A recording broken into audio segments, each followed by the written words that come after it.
There is a moment somewhere in the back half of the Amazing World of Gumball where the show's most persistent enemy, a small cycloptic character who started his life as a nothing extra in the background of an early playground shot, and who later turns up in the background of a drive-through window, looks the main character in the eye and tells him exactly why he hates him. He doesn't hate him because Gumball did anything cruel to him. He doesn't hate him because of some ancient feud or some stolen prize. He hates him because the show, the actual show we are watching, forgot to give him a face, a name, a story, an inside, a life. He was meant to be a tiny background gag for 30 seconds of screen time and then gone. Instead, he was left lying around in the universe like a discarded sketch, half drawn, half alive, watching the family at the center of everything get all the love and all the attention and all the meaning, and slowly, quietly, going insane. That is the villain at the heart of the Amazing World of Gumball. And almost nobody outside of the very online corners of fandom actually sits with how disturbing that is, or with how many of the other antagonists in this show carry the exact same wound dressed in different clothes. Tonight, on Cartoon, we are going through every villain in the Amazing World of Gumball. The obvious ones and the quiet ones, the demons and the bullies and the parents, the cosmic forces and the next-door neighbors, and the very strange truth that ties them all together. So get comfortable, turn the lights down, we will be here a while, and if you have not already subscribed, it really does help us keep making these. To talk honestly about the villains in the Amazing World of Gumball, you have to start with the one the show itself eventually treats as its only real antagonist. And that is a small purple character who goes by the name Rob. If you only watched the early seasons casually, you might not even remember him, because he genuinely was nothing for a long time. He appears, in the show's own internal continuity, as a background character in the first stretch of episodes, doing absolutely nothing of consequence. He had no name, no personality, no inner life. He was a doodle the storyboarders dropped into a frame to make it look like the world of Elmore was lived in. Several seasons later, when the writers were looking for a way to commit to a recurring nemesis for Gumball, they pulled this nothing character back out of the archive and gave him a story so quietly cruel that it changes the way you watch the entire show. The story is, in essence, that he existed. He was always there. The universe of the Amazing World of Gumball is full of these half-formed people, drawn in less detail, given simpler animation, treated as set dressing. In the episode where Rob is reintroduced, he has fallen into a place the show calls the Void, which is the literal in-universe place, where all the failed and forgotten and mistaken creations of the world end up. Half-drawn characters, props that were never used, jokes that did not work, animation errors, all of them are quietly swept off the screen and dumped into a gray wasteland to be unmade. Rob spent an unspecified, agonizing amount of time in there, watching everything he might have been get erased around him before he climbed out. When he climbed out, he came back changed. He looked at the family at the center of the show, the family that had been given everything, the family the camera always followed, and he understood why he had nothing.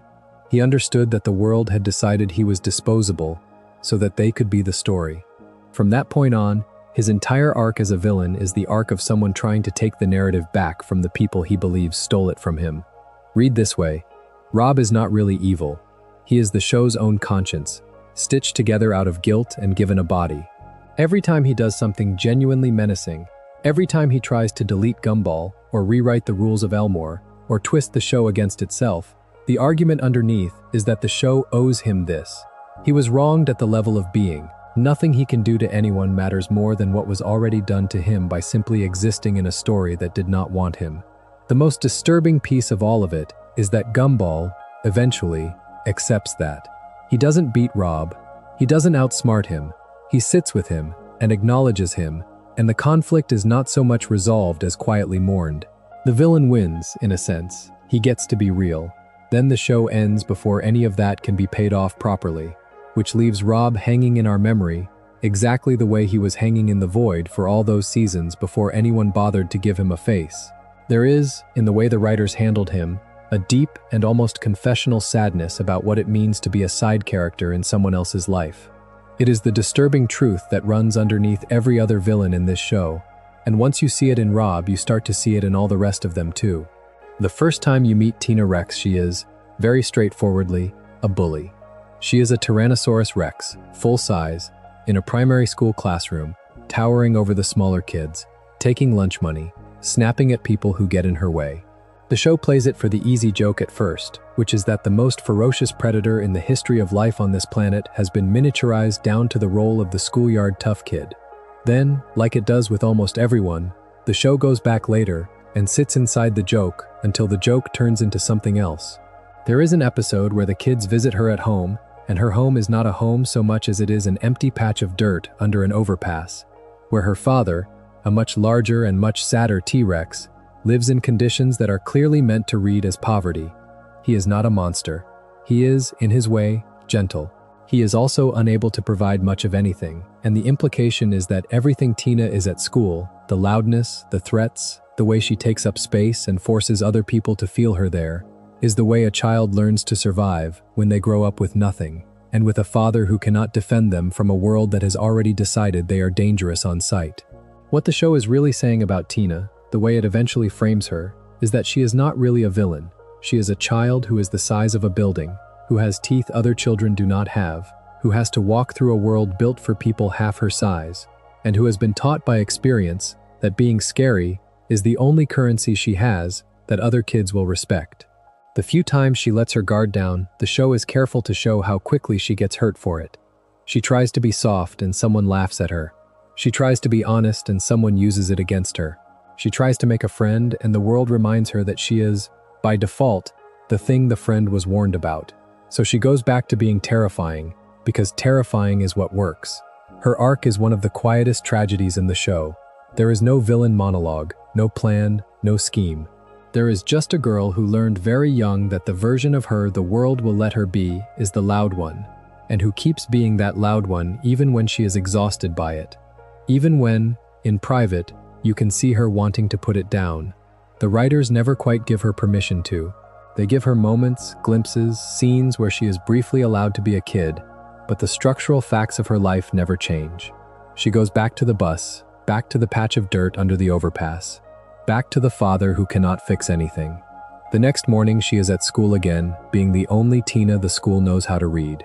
If Rob is the show's confession that it discards people, Tina is the show's confession that it punishes people for the shape they were born into. She is the quieter truth about how being a villain in this universe is often just being inconvenient at a scale the world has not bothered to accommodate. Jamie sits next to Tina in the rogues gallery of recurring school bullies, and the two of them are deliberately written to feel like a pair, but Jamie's story is darker in a different and quieter way. Jamie is, in the show's own visual logic, a hybrid. Half cow, half something else, with the horns and the size and the temperament of someone who was built to push other people around. For a long time, the show uses her exactly as it uses Tina, as a source of small acts of intimidation, lunch table threats, hallway shoves, the texture of being a kid in a school where some kids are casually frightening. Then there is an episode where you meet her family, and the truth lands all at once. Jamie did not become cruel in a vacuum. She is being raised, very intentionally, by adults who think cruelty is a sign of strength, who have built their entire family identity around being the loudest and the meanest in the room, who would be ashamed of her if she came home soft. The household she comes home to is not abusive in the obvious cartoon sense. It is something more chilling than that, which is enthusiastic. They are proud of her for being what she is. They cheer her on. They want her to keep going. The unsettling thing the show does, when it shows you her home life, is that it refuses to let you read her as simply a bad kid. You can see the path from her family to her behavior as clearly as following a thread through a maze.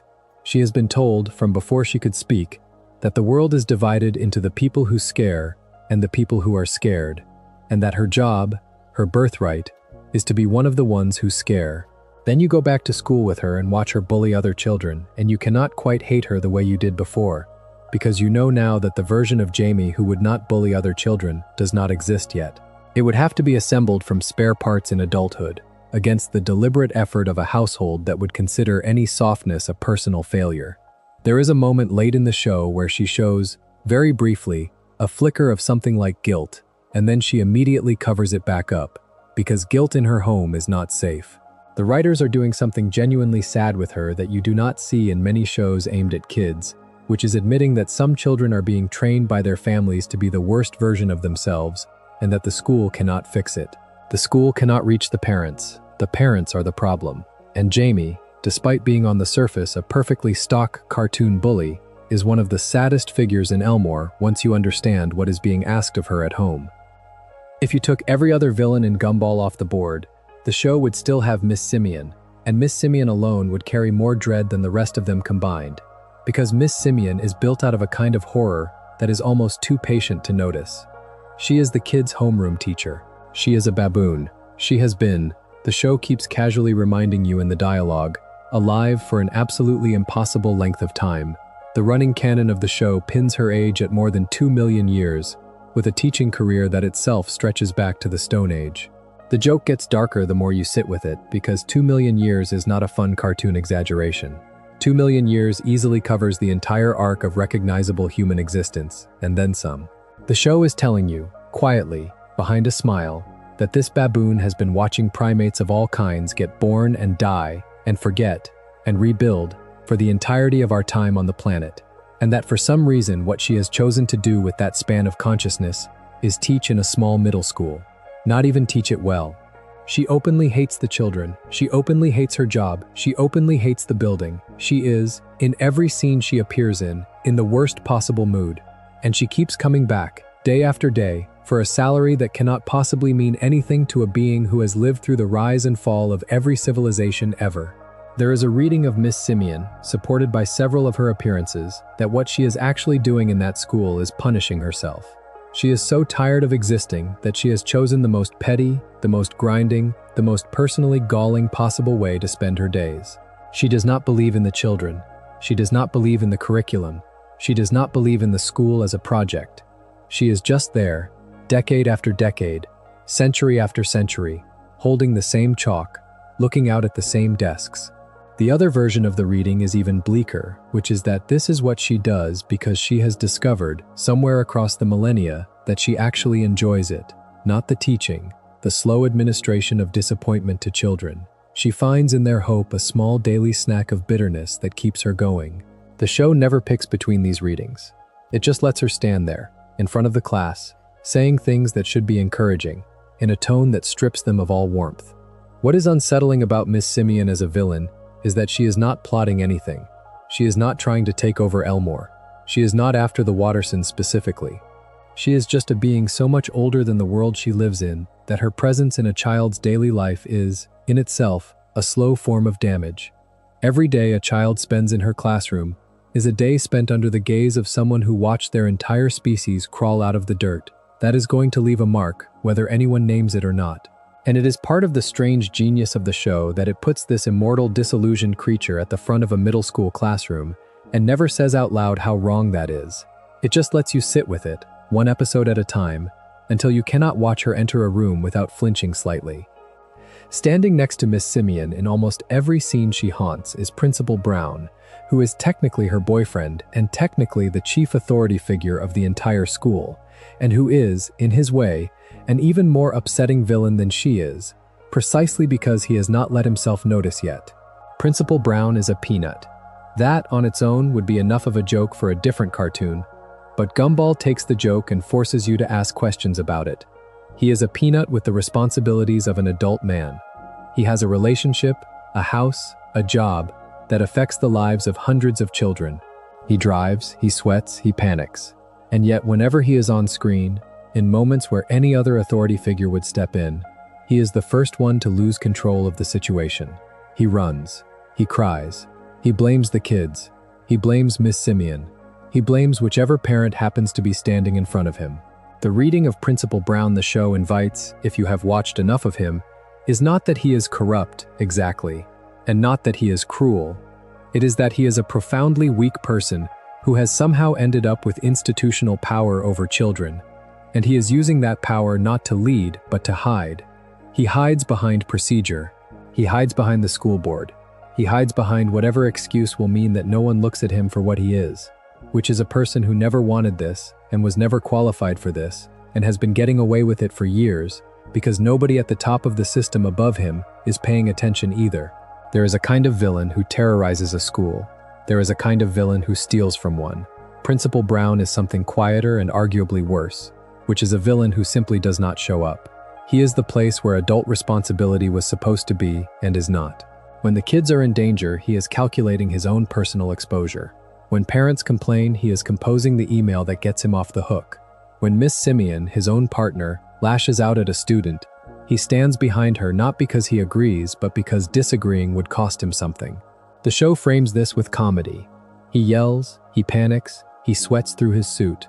Underneath the comedy is a sustained portrait of a man who became a principal because nobody stopped him, and stays a principal because nobody can be bothered to fire him.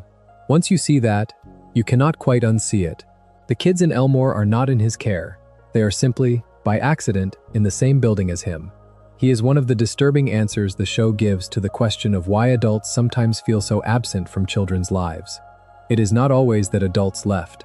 Sometimes it is that they showed up but never quite arrived. Across the street and one universe over from the Wattersons lives Mr. Robinson, who is on paper one of the show's friendliest faces and who is in practice one of its most uncomfortable studies in private misery. Mr. Robinson is the next-door neighbor. He is a man with the appearance of an old-style television entertainer, a bow tie and a wide mouth, and a kind of permanent smile that does not reach the rest of his face. He has a wife, he has a son, he has a perfectly normal-looking suburban life, and his entire daily project, from the moment the show begins to the moment the show ends, is to suffer from the existence of the family across the street. He hates Gumball, he hates Darwin, he hates the noise, he hates the joy, he hates the way the Wattersons' lives keep spilling out of their house into his garden, his sleep, his routines, his small, fragile peace. The joke of him, on the surface, is that he is grumpy and easily annoyed. The deeper truth the show keeps walking up to, and almost saying out loud, is that Mr. Robinson is, by his own metrics, a failure. He once had ambition, he once wanted to be something. There are episodes where you see what he used to be like, what he used to dream about, the version of him that thought he was going to be a person of note in the world. Then there is the version of him that ended up across the street from the Wattersons, in a house that is too small for the life he wanted, with a wife who knows exactly how disappointed he is, and stays anyway, and a son who has clearly inherited the part of his father that gave up before it really tried. Every time the Wattersons do something joyful and chaotic and absurd, Mr. Robinson takes it as a personal insult, because they are, without trying, demonstrating something he gave up on a long time ago, which is the ability to enjoy being alive. The colder layer underneath the grumpiness is not that he is mean, it is that he has been miserable for so long that other people's happiness now reads to him as a kind of taunt.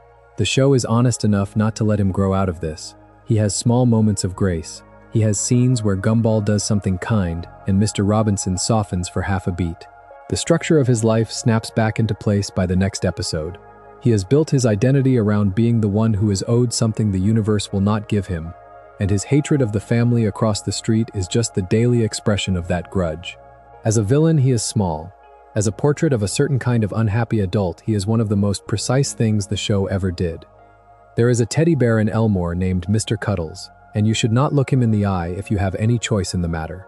Mr. Cuddles is one of the show's full leans into outright horror, and the writers were so careful about him that he is somehow more frightening than antagonists that get a lot more screen time. He looks, on first inspection, like the kind of bear a small child clutches at bedtime, threadbare around the seams, faintly out of date. The thing the show insists on, though, is that he is not, in its own quietly stated logic, a simple stuffed toy. He is something the family ended up with, kept past its expiry date, that has been watching them sleep for longer than anyone now alive in the house can remember. The show does not announce him as a demon. It just shows you, in a handful of frames, the wrong shape of his smile, the wrong way his eyes catch the light, the wrong sense that when you turn your back to him, he might be slightly closer than you left him. The reading the show invites is that something terrible is alive inside him, not a ghost in the cartoonish sense. Something older, more parasitic, more patient. He is the kind of villain who has no plan beyond being present, who does not need to move because eventually the family will move past him and he can simply wait for the right moment to do whatever it is he is going to do. The genius of his design is that the show never overplays it. Mr. Cuddles is never the focus of a triumphant antagonist arc. He just shows up. He is in a chair. He is on a shelf. He is in the background of an unrelated scene, and your eye catches on him for half a second, and you feel something cold travel down your back, and then the scene moves on. The kind of horror Mr. Cuddles represents is the kind you carry in your own house as a kid, When there is a particular toy or doll or object that you cannot quite explain why you do not like, but you know, in the part of your brain that is older than your conscious mind, that you do not want to be left alone with it. The quietly upsetting thing about him as a villain is the implication that he has been with this family longer than almost any other character in the show, predating even Miss Simian inside the four walls of the house. He has been with the Wattersons across whatever generations have lived under that roof, and they have, in their characteristic way, simply not noticed. They are too busy being themselves. He is too patient to need them to notice yet. Up in the sky, in a literal sense, lives Felicity Parham, the mother of Masami, who is in the show's logic, a literal storm cloud, a sentient front of weather that walks around in a designer dress with a face on it. She is married to a similar weather entity who runs a vast cloud-based corporation, and she is, by any honest reading, one of the most damaging parents in the entire show. The way she damages her daughter is not by ignoring her, it is by the opposite of ignoring her. She is involved in everything Masami does, in a way that is meant to look loving, and that is in practice suffocating. She decides what Masami is allowed to feel. She decides what Masami is allowed to want. She rewrites her daughter's life in real time to match a version of it that will reflect well on her. And when Masami pushes back, Felicity simply does what she is, which is to become weather.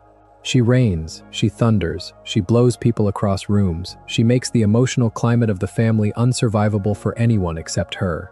The colder layer underneath, the thing the show is quietly saying about parents like her, is that her control is not framed as villainous. She does not think of herself as cruel. She thinks of herself as a good mother who simply has high standards and the means to enforce them. Everyone around her, including her husband, has organized their lives around not triggering her, and she has interpreted that as proof that she is correct. Masami, the daughter, is one of the saddest secondary characters in the show because of this. She is a girl whose internal weather is permanently shaped by the storm in the next room. When she tries to be honest with her friends, the storm picks up. When she tries to be soft, the storm picks up. When she tries to like herself, the storm picks up. The only safe version of her is the version of her that says what her mother wants to hear, and even that version is unstable. Because Felicity is unstable.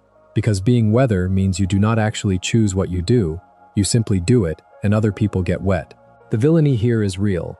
The damage being done to Masami in episode after episode is real. The show plays a lot of it for comedy, because that is what the show does, but it also keeps showing you, in tiny moments, what it costs to grow up inside a storm. Felicity Parham, as a villain, is one of the show's most precise pictures of how a parent can ruin a child without ever once doing anything that an outsider would have to call abuse. She is just there, always, in the weather, and the weather always wins. If Felicity Parham is the version of a parent who damages a child by being a storm, Patrick Fitzgerald is the version of a parent who damages a child by being a fortress. Patrick is the father of Penny, Gumball's long-standing love interest, and his villainy is, on its face, the most ordinary thing in the show. He does not have any magical powers. He does not have any ancient grudge.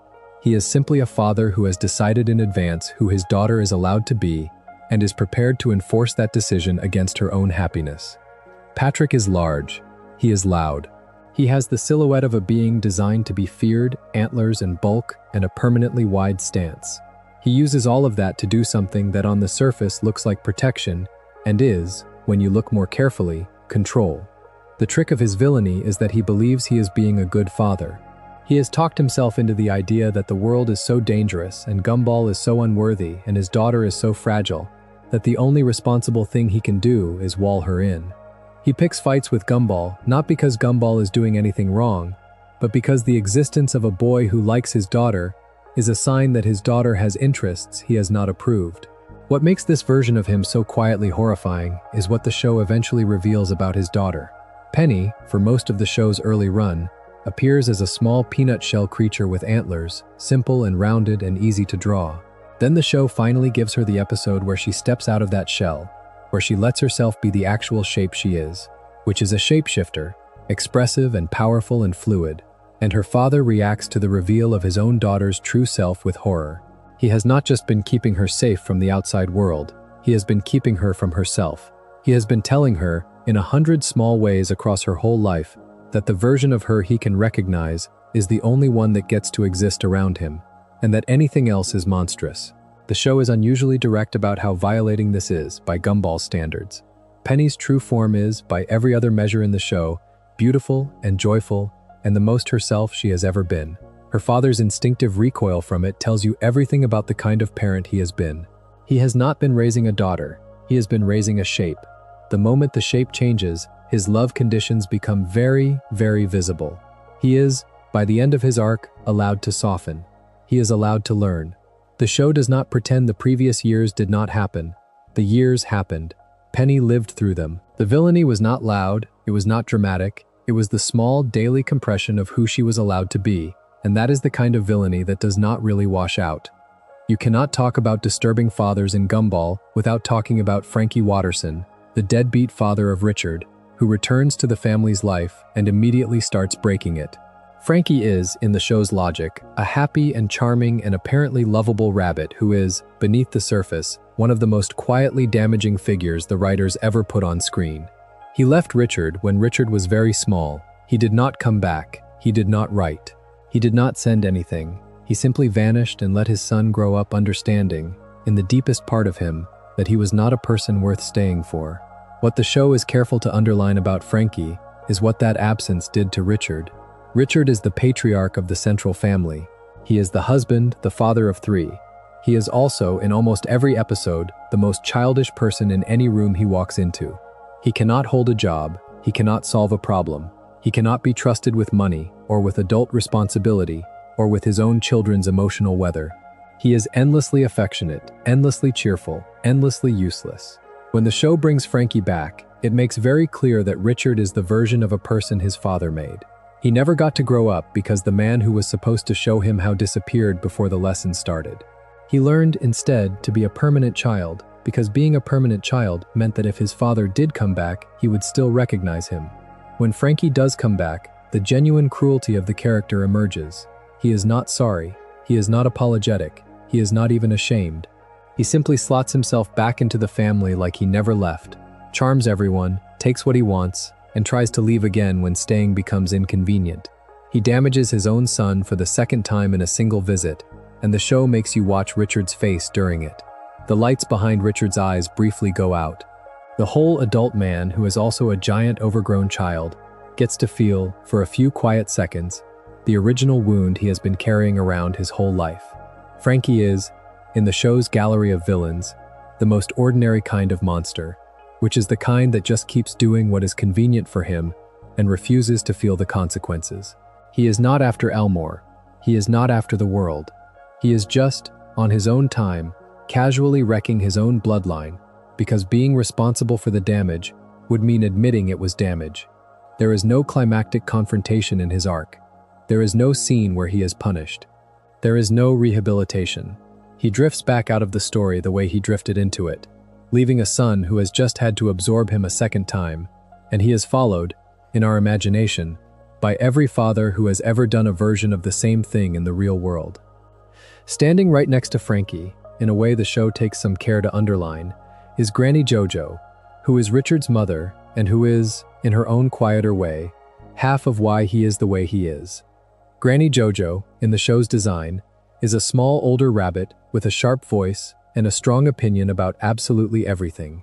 She has spent decades being unhappy and very busy making sure the people in her family know exactly how unhappy she is. The way the show eventually frames her is that she did not become like this in a vacuum either. She was left by Frankie. She was a young mother whose husband walked out, and instead of being able to grieve that and recover from it, she had to raise a small boy alone in a world that had no interest in helping her. The bitterness was earned. The bitterness was, in a sense, the only sane response to the situation. She carried it for so long, and she made it the core of who she was for so many years, that by the time her grandchildren met her, she had become a kind of weaponized disappointment. She arrives at the Watterson house, and the temperature drops. She criticizes everything. She compares everyone to the person they should have been. She picks at Nicole, the actual mother of the family, in the casual, ongoing way that mothers-in-law sometimes pick at the women who married their sons. She is not joking. She means it. The dynamic the show keeps quietly showing you is that the worst version of Richard is the version of Richard who is in the same room as his own mother. He becomes more childish. He becomes more eager to please. He becomes the version of himself who never quite managed to grow up, because growing up around her was never an option. The villainy here is generational. Granny Jojo did not invent the dysfunction. She inherited it. She inherited a husband who left, and a world that did not care, and she passed all of that on to her son in the only way she could, which was the daily ambient sense that nothing he ever did would be enough. Richard then passes a softer version of the same wound to his own kids. The show is honest enough to let you see the chain. It does not let you blame Granny Jojo alone. It just shows you that some of the cruelty in this family is not random. It is inherited, parent to child, in the same way you might inherit a face or a voice. Granny Jojo, as a villain, is a small old woman with a sharp tongue, and underneath that, she is the visible top of a stack of generational damage that the show is brave enough to admit it cannot fully resolve. While we are in the neighborhood, we cannot move past the Robinsons without saying a few honest words about Rocky Robinson and about the wife who has spent a lifetime tied to a man like the one we already discussed. Rocky is the son. He is not officially a villain in the show. He is, by personality, gentle and lost. But what he represents, the way he is drawn around his father, is one of the most quietly painful subplots in the entire run. Rocky is what happens to a child whose father gave up on his own life before the child arrived. He is permanently a few years behind where he should be. He has no real direction. He floats from one half-hearted job to another. He still lives at home well into adulthood, in a house where neither of his parents are particularly happy to have him, and where his father in particular treats his continued presence as a kind of insult. The unsettling thing about Rocky is that he is not a villain at all, and the actual antagonist of his life is the home he was raised in. His father modeled despair. His mother modeled the kind of patience that has long since stopped being patience and started being a slow, gray resignation. He grew up in the absence of anyone showing him how to be hopeful, how to commit, how to push himself, how to want something and pursue it. He is the kind of damage that a household like the Robinsons produces, and the show is direct about it, without ever being cruel to him. He is sweet, in his way. He just is not going to be much of anything, ever, because nobody who raised him ever became much of anything, and he has not been given the tools or the example to be the first. Margaret Robinson, his mother, sits somewhere in the middle of all of this, and her villainy, if you can call it that, is the villainy of staying.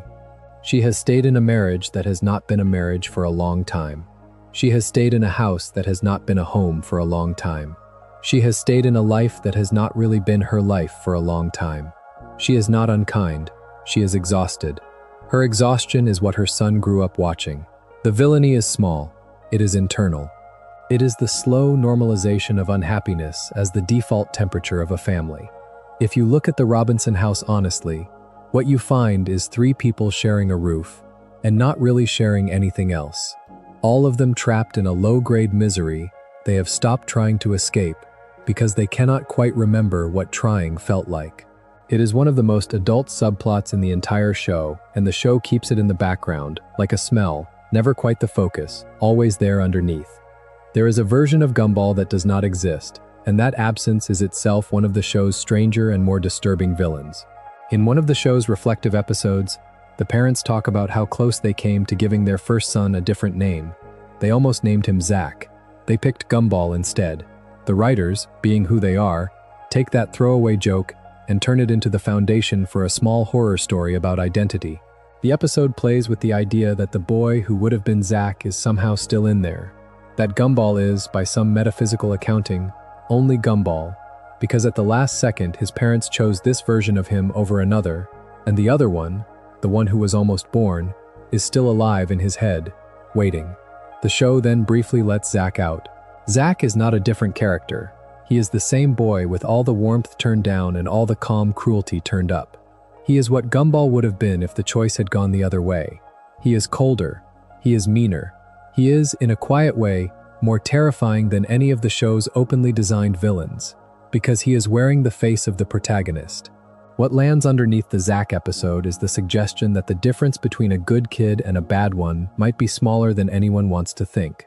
That it might come down to which name a tired parent picked in a hospital corridor, that the person you are now is the result of an accident you were not present for.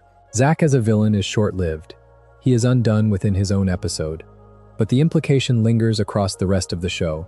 Every time Gumball makes a choice you would not have made, every time he is unusually cold or cynical or selfish, You remember that he is, structurally, the boy who beat Zack to the surface. He is the one who got the body. Zack is the one who has been gently pushed back into wherever unused versions of people go. In a show that has a place like the Void, you have to suspect that wherever that is, it is not somewhere a person stays quietly forever. Bobert is, on a quick first glance, one of the show's harmlessly weird side kids. He is a robot.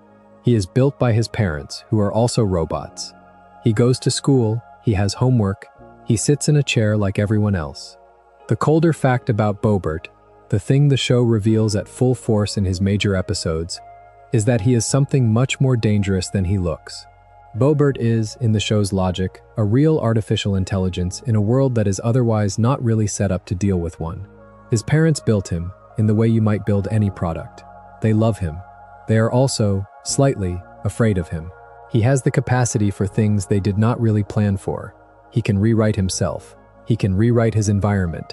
He can decide that the most efficient version of the world is one he has rearranged to match his own logic, and then he can simply start rearranging it.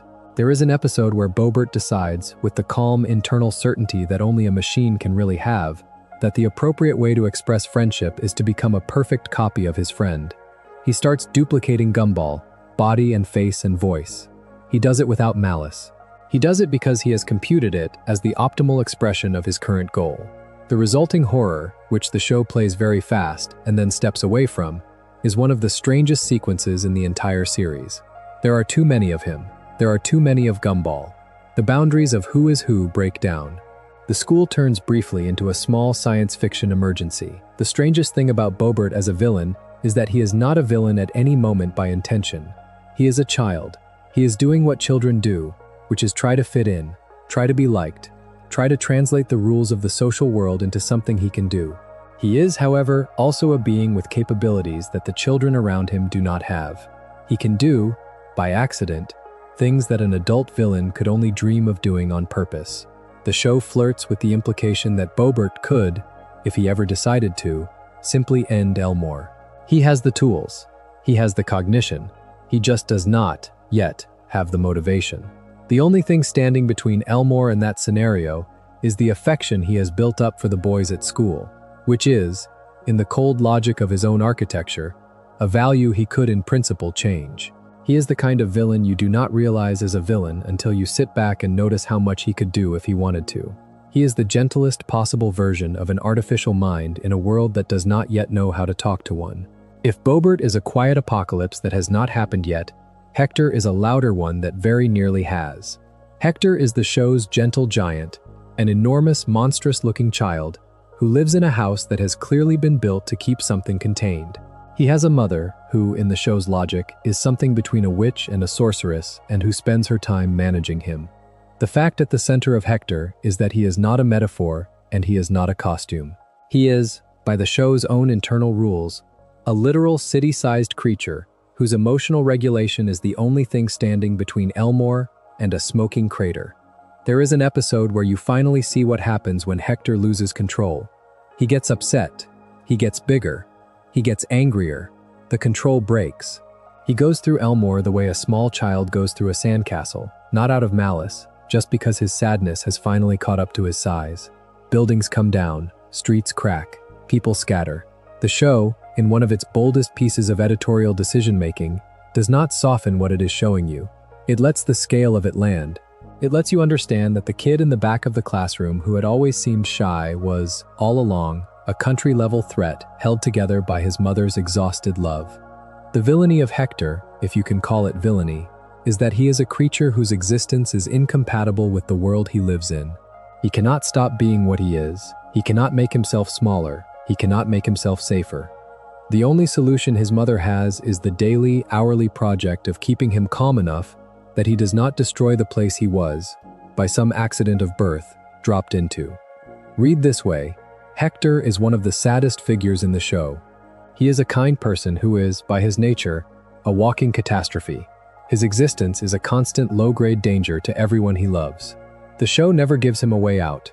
There is no episode where his mother finds a permanent fix. There is no episode where Hector wakes up smaller. He just goes back to being the boy he was, doing his best, knowing on some level that he is one bad afternoon away from becoming the news. Of all the things the Amazing World of Gumball has to say about being different, the story it tells through Hector is among the most honest. Some children are simply too much for the world to comfortably hold, and the world's response is not to grow to fit them, but to ask them, quietly, every day, not to be quite themselves. Hector does what is asked. The cost of that is part of why his episodes feel so quietly heavy. The hot dog guy is one of the strangest entries in the show's catalog of antagonists because he is, in a very literal sense, just a hot dog. He is a small, walking, animated frankfurter in a bun with a face stuck on the front of it. He shows up in episodes as background fodder, sometimes as a cashier, sometimes as a customer, sometimes as a passerby.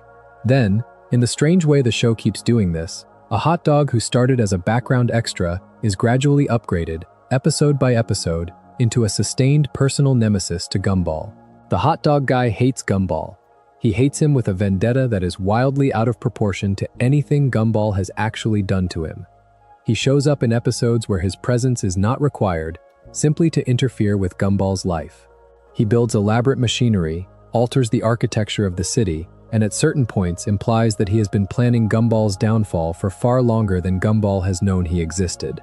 What is uncomfortable about him is that he is, in many ways, a smaller and more comic version of Rob. He is a background being who decided he was tired of being background. He has watched the central family soak up all the attention and warmth of the show, and he has decided that the only response available to him is to take some of that attention back by force. He cannot do it by being interesting. The world has already decided he is, biologically, a piece of food. He cannot do it by being charming. The world has already decided he is, biologically, a snack. The only thing he can do is be persistently irritating to the person at the center of the story until that person has to acknowledge him.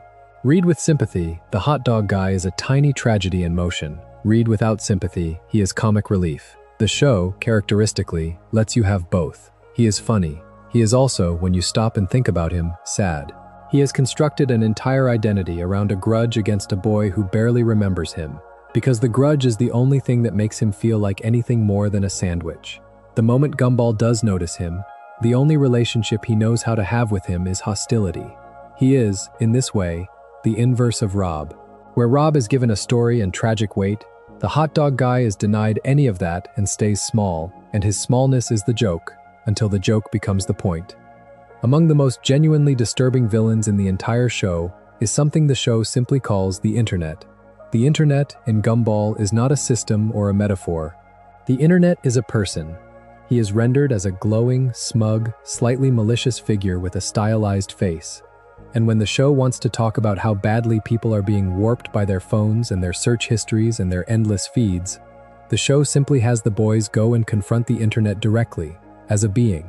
The way the show writes him, the uncomfortable thing about this version of the Internet is that he is not a neutral utility. He is a person, with motives, who knows exactly what he is doing to the people who depend on him. He profits from their attention. He profits from their fights. He profits from their insecurities. He is openly, in the show, an addictive substance with a face.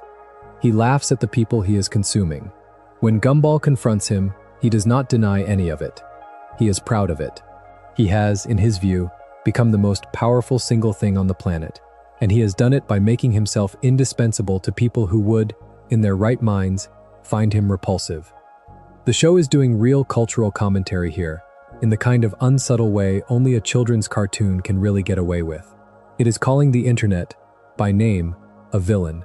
It is saying out loud the thing many people only think to themselves, which is that the relationship most of us have with our phones is not a healthy relationship, and is not, in fact, a relationship between a person and a thing.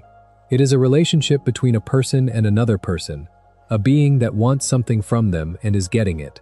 The fact that the show personifies the Internet as smug is not an accident. The smugness is the point. The Internet, in Gumball, knows what he is doing, and he is doing it because it works. The horror that lands underneath the comedy is that you, sitting watching this episode, are also part of his customer base. You probably have him in your pocket right now. He is winning. He is winning slowly. He is winning in a way that does not look like winning until you step out of his sightline for a long enough stretch to remember what your attention used to feel like before it belonged to him. As villains go, he is one of the largest in Elmore. He is also the only one who, by the time the show ends, has not been beaten, because in the world of the show, exactly as in the world outside of it, nobody has yet figured out how to beat him. Walking quietly around the edges of Elmore is a figure the show simply refers to as Death. He looks like the traditional Reaper figure, a black-robed shape with a hidden face and a scythe, and the show treats him with a mixture of dread and casual respect that is itself one of the most distinctively Gumball moves the writers ever pulled off. Death, in this show, is not a villain in the way most cartoons would frame him. He is not chasing anyone. He is not plotting anything. He is, instead, a slightly tired worker doing a very large job. He has a family. He has a personal life. He has a sense of humor, dry and exhausted, the way you might expect a person who has been ferrying souls for as long as he has would develop. What is unsettling about him is exactly that. He is not exotic. He is not mythological. He is just there, in town, a neighbor like any other, and the central horror of his presence in Elmore is the suggestion that he has always been there, that he has been moving through the streets of this town since long before Gumball and his family showed up, and that when they leave, in whatever way they leave, he will still be there, doing the same job, no more sad about it than he was the day before. The show flirts repeatedly with the implication that any single episode could, in principle, be the one where he comes for one of the central characters.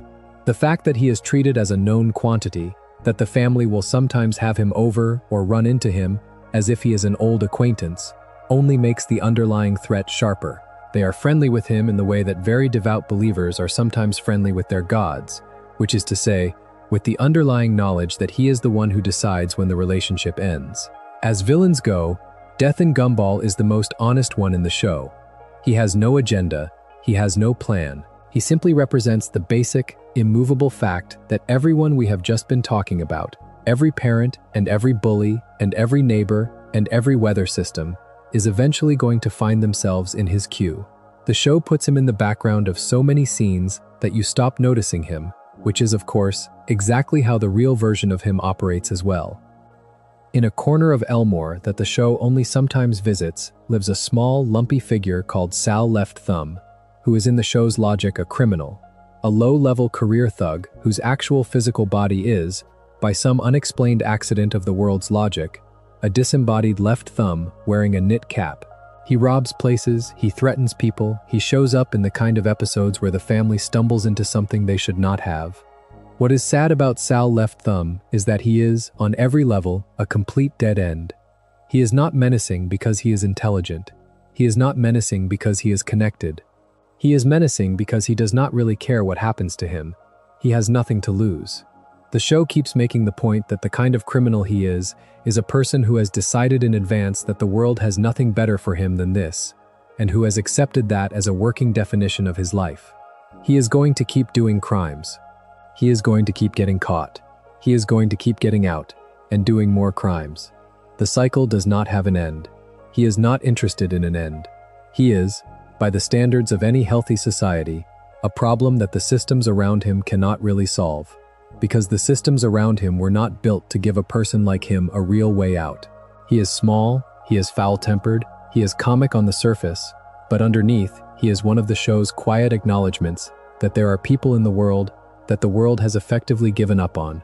The show, in its way, treats him gently. He gets to be funny. He gets to be involved in larger stories. He gets to have, at moments, a kind of dignity. But he does not get to stop being who he is. He does not get to be redeemed. What lingers about him is just the steady fact of his existence as a permanent low-ranking criminal, which is to say, a person whose only available script, by the time we meet him, is the one that ends in a small cell in a small jail in a small town, over and over, for as long as he keeps walking around.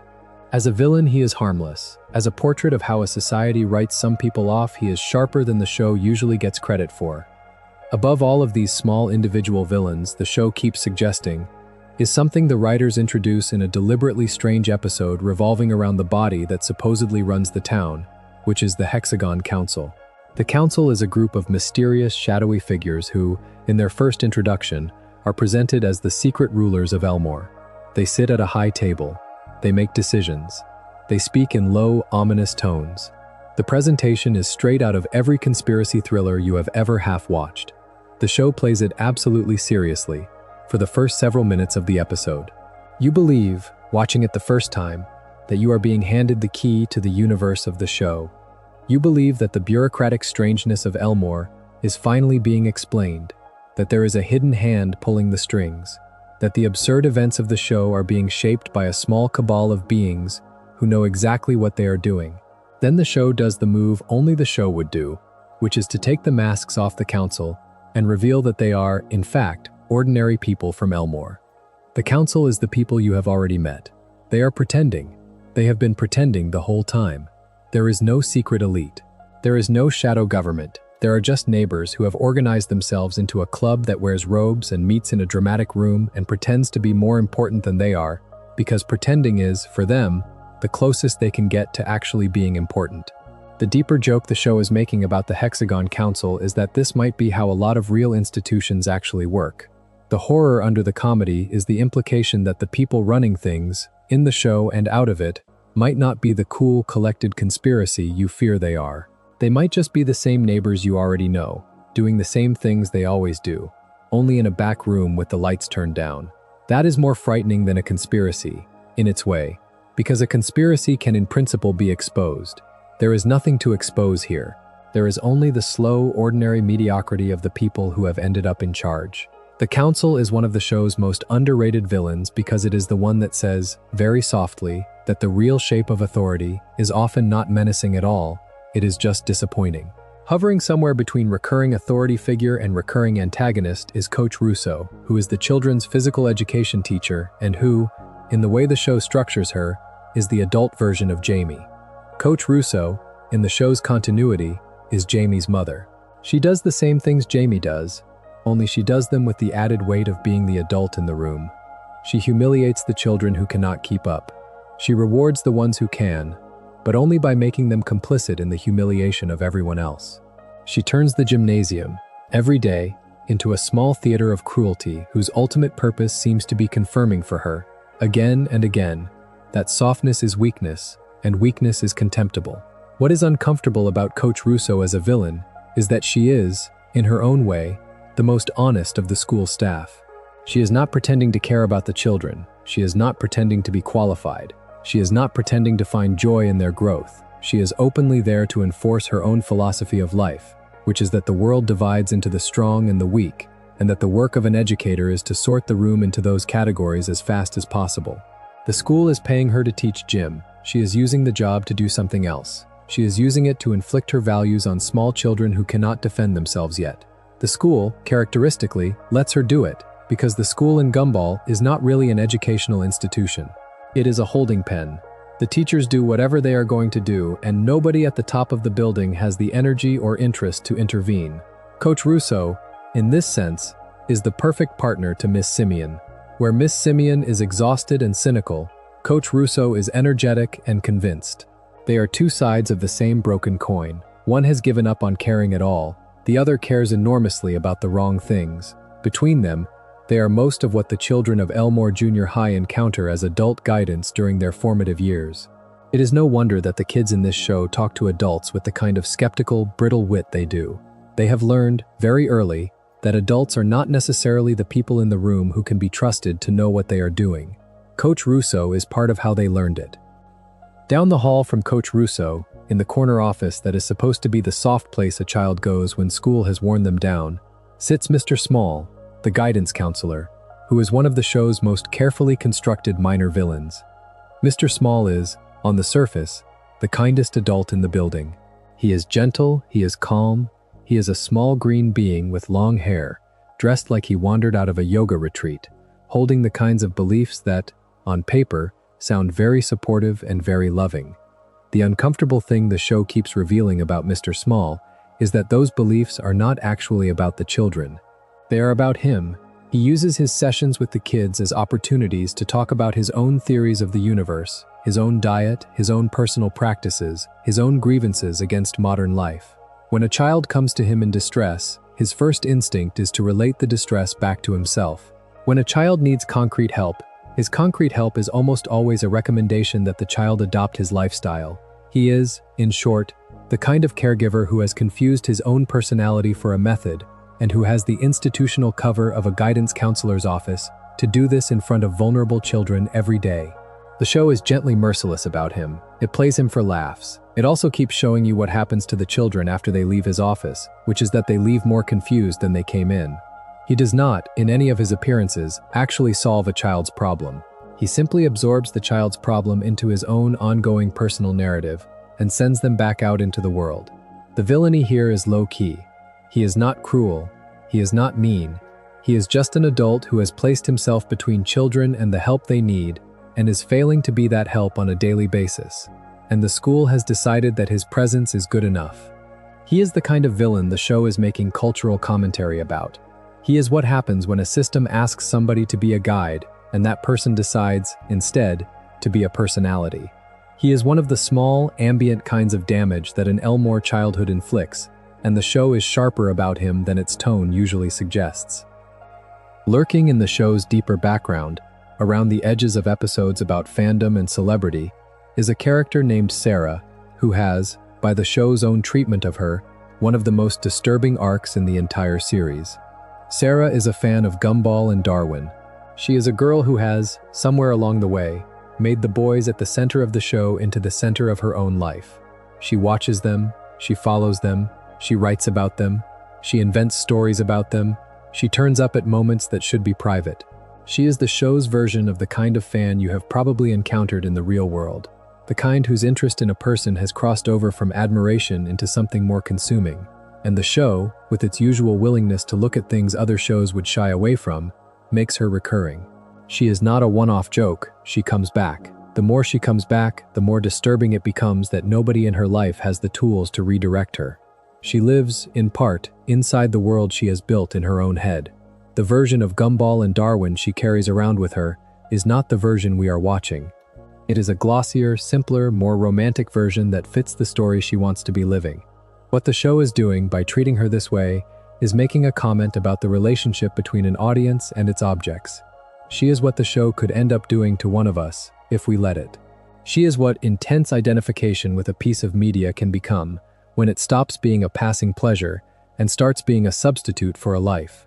She is also, in her own way, sympathetic. She is lonely. She is bored. She is in a town like Elmore, where most days are flat. The boys at the center of the show are, to her, the brightest thing she has access to. The show is honest enough to let her be both, the unsettling fan and the lonely girl, and to let you sit with the discomfort of that pairing. As a villain, she is small. As a portrait of what fandom can become, she is one of the show's most quietly disturbing entries. Inside the Watterson home, on the shelf where the toys gather, lives a piece of merchandise from a fictional children's show that the family watches. A brightly colored donkey whose name in the show's universe is Daisy. Daisy the donkey is the kind of mascot designed to sell to small children. A creature whose entire personality is sweetness and a soft little song, and the promise that everything in the world is fundamentally okay. She is also, in one of the show's most committed pieces of low-key horror, a thing that should not be trusted. What the writers do with Daisy, in the episodes where she comes alive, is refuse to let you read her as friendly. She is the smiling face of a corporation. She is the sweetness that was designed in a focus group. She is the affection that was generated by a marketing department. When she steps off the screen of the in-universe show that bears her name into the real corridors of Elmore, the children who have been raised to trust her start to find out that her smile does not actually mean what it has been pretending to mean. The show goes places with her that other shows would not. It plays her as a quietly menacing figure. It puts her in scenes she should not be in. It lets her crack at the edges. The deeper point the show is making, with this character, is about the way that mass-produced children's entertainment manufactures affection in order to sell things, and about how strange that affection is when you look at it directly. We have been trained, all of us, to love characters like Daisy the donkey before we are old enough to understand that we are being trained. The show, by making Daisy briefly into a villain, is asking the children watching it to do something genuinely radical, which is to look at the smiling mascots of their own lives and ask whether the smile is for them or whether the smile is the product. As villains go, Daisy is short-lived.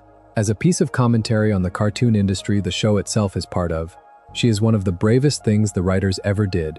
Connected to Daisy in spirit, and arguably more disturbing in execution, is the fact that the show is very deliberate about the way the children inside it consume their own media.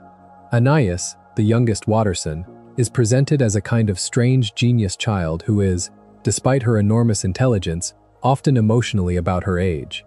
Her relationship with the various dolls and shows in her life is one of the most carefully drawn things in the entire series, and the dolls themselves are often the source of small, contained horror stories. There are episodes where a doll is alive. There are episodes where a doll has been alive longer than the show would like you to think.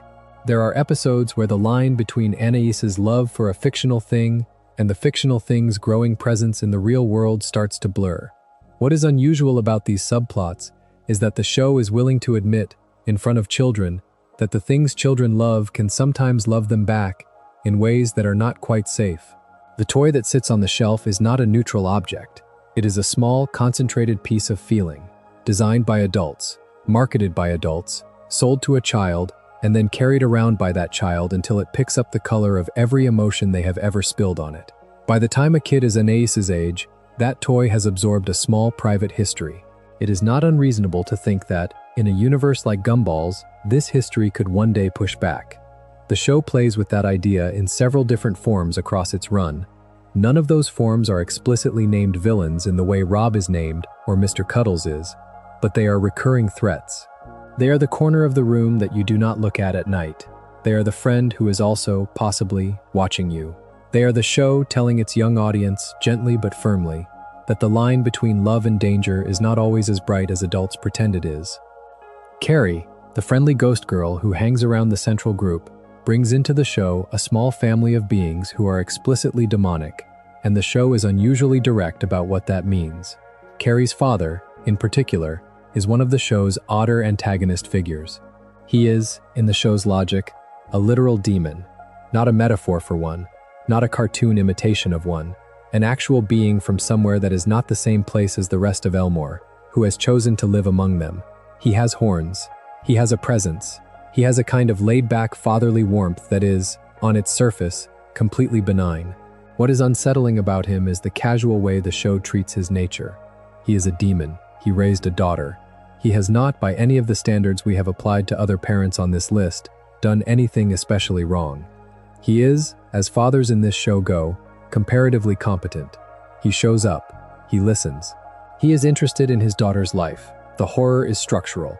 It is the fact that a being from outside the normal order of reality has settled into a suburb of Elmore and is, by every measurable test, blending in, and the people who live near him have decided not to ask too many questions about it. The show is making, very quietly, a point about how easily people can normalize the genuinely strange when it is dressed in the costume of a regular life. He could be doing anything. He could be, in some other corner of his existence, something none of his neighbors would survive a face-to-face encounter with. They do not look. They do not want to know. They wave at him from across the lawn and go back inside. As a villain, he is barely one. As a comment on what kind of beings the universe of Gumball is willing to let walk around inside the lines of an ordinary suburban story, he is one of the strangest and least explored entries the show ever set up. The Banana family, who orbit the central cast through the character of Banana Joe, form their own small, contained study of a dysfunctional household. Banana Joe is, on the surface, the show's chaotic prankster, a yellow fruit-shaped boy whose job in any given episode is to be the source of chaos. Underneath that, the show keeps showing you the family that made him. His mother and father, who are themselves bananas, are both vivid, creative people whose chaos is the kind of chaos that adults can sometimes get away with and that children cannot. His father is a banana with an unstable temperament. His mother is an artist whose creative life sometimes seems to occupy more of her than parenting does. Joe himself is the result of growing up in their orbit. He is funny, he is creative. He is also, in 100 small ways, a child who has been left to raise himself in his free time because the adults around him are dealing with their own selves. What is sad about the Banana family is that they are not really villains at all, and yet the household they make is one of the strangest in the show. Joe gets away with things other kids would never get away with at home because nobody at home is fully tracking what he is doing. He runs out of the house. He runs back into the house. He shows up at the Wattersons' kitchen table without warning because his own kitchen table has nobody at it. He is, in his way, a small expression of how a child raised in benign neglect turns out. He becomes the comic relief at school because he has been the comic relief at home for so long. There is no villain to point at. There are just two parents who are too busy being themselves to be parents in the way Joe might need them to be. The show is gentle about it. It does not blame them, but it also does not pretend that the kind of childhood Joe is getting is not, in its way, a kind of damage. He will grow up funny. He will grow up imaginative. He will also grow up with a particular kind of hole inside him that comes from being treated, for years, as a guest in his own family. That, in the language of the show, is its own quiet villainy. In the broader logic of the Amazing World of Gumball, there is a recurring suggestion that the show is aware of itself as a show. The writers play with this in lots of small ways across all 6 seasons, but they play with it in one particularly disturbing way, in the form of what we might call the simulation reading. The simulation reading is the idea, which fans have built out over years of discussion online, and which the show itself flirts with directly in several episodes, that Elmore is not a place. It is a simulation. The strange physics, the casual breaking of the fourth wall, the way reality bends to the demands of the joke, all of it adds up, on this reading, to a town that is not running on the same rules as the world outside. What this reading proposes, when you sit with it, is that the residents of Elmore, including the central family, are not free. They are inside something. They are being watched. They are being run. They are being slightly tuned by some unseen hand whose only motive, as far as we can tell, is to keep generating episodes. Fans have argued for this reading using the way the show treats memory, the way it treats death, the way it treats characters who can briefly notice the audience, and the way it treats the void itself, which is, on this reading, the recycle bin where unused content goes when the simulation finishes processing it. It is worth being careful here, because the simulation reading is, by most accounts, a fan theory that the show winks at but does not actually confirm in canon. The show, characteristically, never settles it and never quite denies it. It just keeps providing more material for it, in small private ways, the way a person who knows a secret keeps almost telling you over the course of a long conversation. If the reading is correct, then the largest villain of the show is the show itself. The villain is the format. The villain is whoever decided that a family of cartoons should live in a town like this and have episodes like that, and be subject to the gentle, ongoing cruelty of plot. The villain, in this reading, is the audience, sitting in the dark watching them go through it. There is something genuinely uncomfortable about that as a possible final layer of villainy. We are, on this reading, the reason that anything bad ever happens to anyone in Elmore. The Wattersons exist because we want them to exist. The villains exist because we want them to lose. The bullies, the parents, the demons, the storms, the gym teachers, all of them have been generated for our benefit. What lands, if you sit with the theory for long enough, is the unhappy possibility the show has been edging towards from the very first scene of the very first episode, which is that the worst thing you can do to somebody might just be to write them. The void deserves to be addressed on its own, because the void in the Amazing World of Gumball is more than just a place.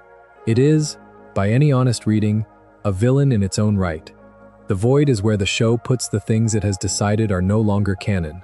Half-drawn characters, props that did not get used, plot lines that fizzled, jokes that did not land, animation errors. They are all gathered together in a single gray wasteland, separated from the rest of the show by a translucent wall of nothing. The void is not a person, it is a fact. The fact is this, that being a side character in a story like this one is not, in the end, a stable condition. If you are not useful, you are sent somewhere. The void is the somewhere. It does not ask whether you wanted to go, it does not let you come back. It only releases people, as far as we know, when the show itself decides it is dramatically convenient. Rob came out. Most of the other inhabitants did not. Rob came out angry, and he came out for a reason. Read this way. The void is a slow, ongoing act of metaphysical violence, committed by the world of the show against its own minor inhabitants. Anyone who has ever been used for half a gag in an early episode is, on this reading, at risk of ending up there. There is no exit. There is no rescue. There is only the slow process of being unmade by exposure to a place whose function is to unmake you. What is upsetting about the void is that it is, in a way, the engine that keeps the central family safe. The central family does not get sent to the void because they are the central family. They cannot be discarded because they are the show. Every minute they spend being themselves at the front of the camera is a minute they are not in the place where the discarded go. The price of their existence as protagonists is the existence of the void. It is the dumping ground that the foreground requires. It is the way the show pays for its own coherence. As villains go, the void is the largest and the most impersonal one in the show, and it is the one that finally explains all the others. Rob comes from it. The forgotten background bullies and antagonists are at risk of being sent into it. The whole rogues gallery of half-formed weird presences that the show keeps trotting out are, in some sense, people the void has been holding for a while, and that the writers have temporarily borrowed back. It is the only villain in the show whose name is also a physics term, and that is not, in retrospect, an accident.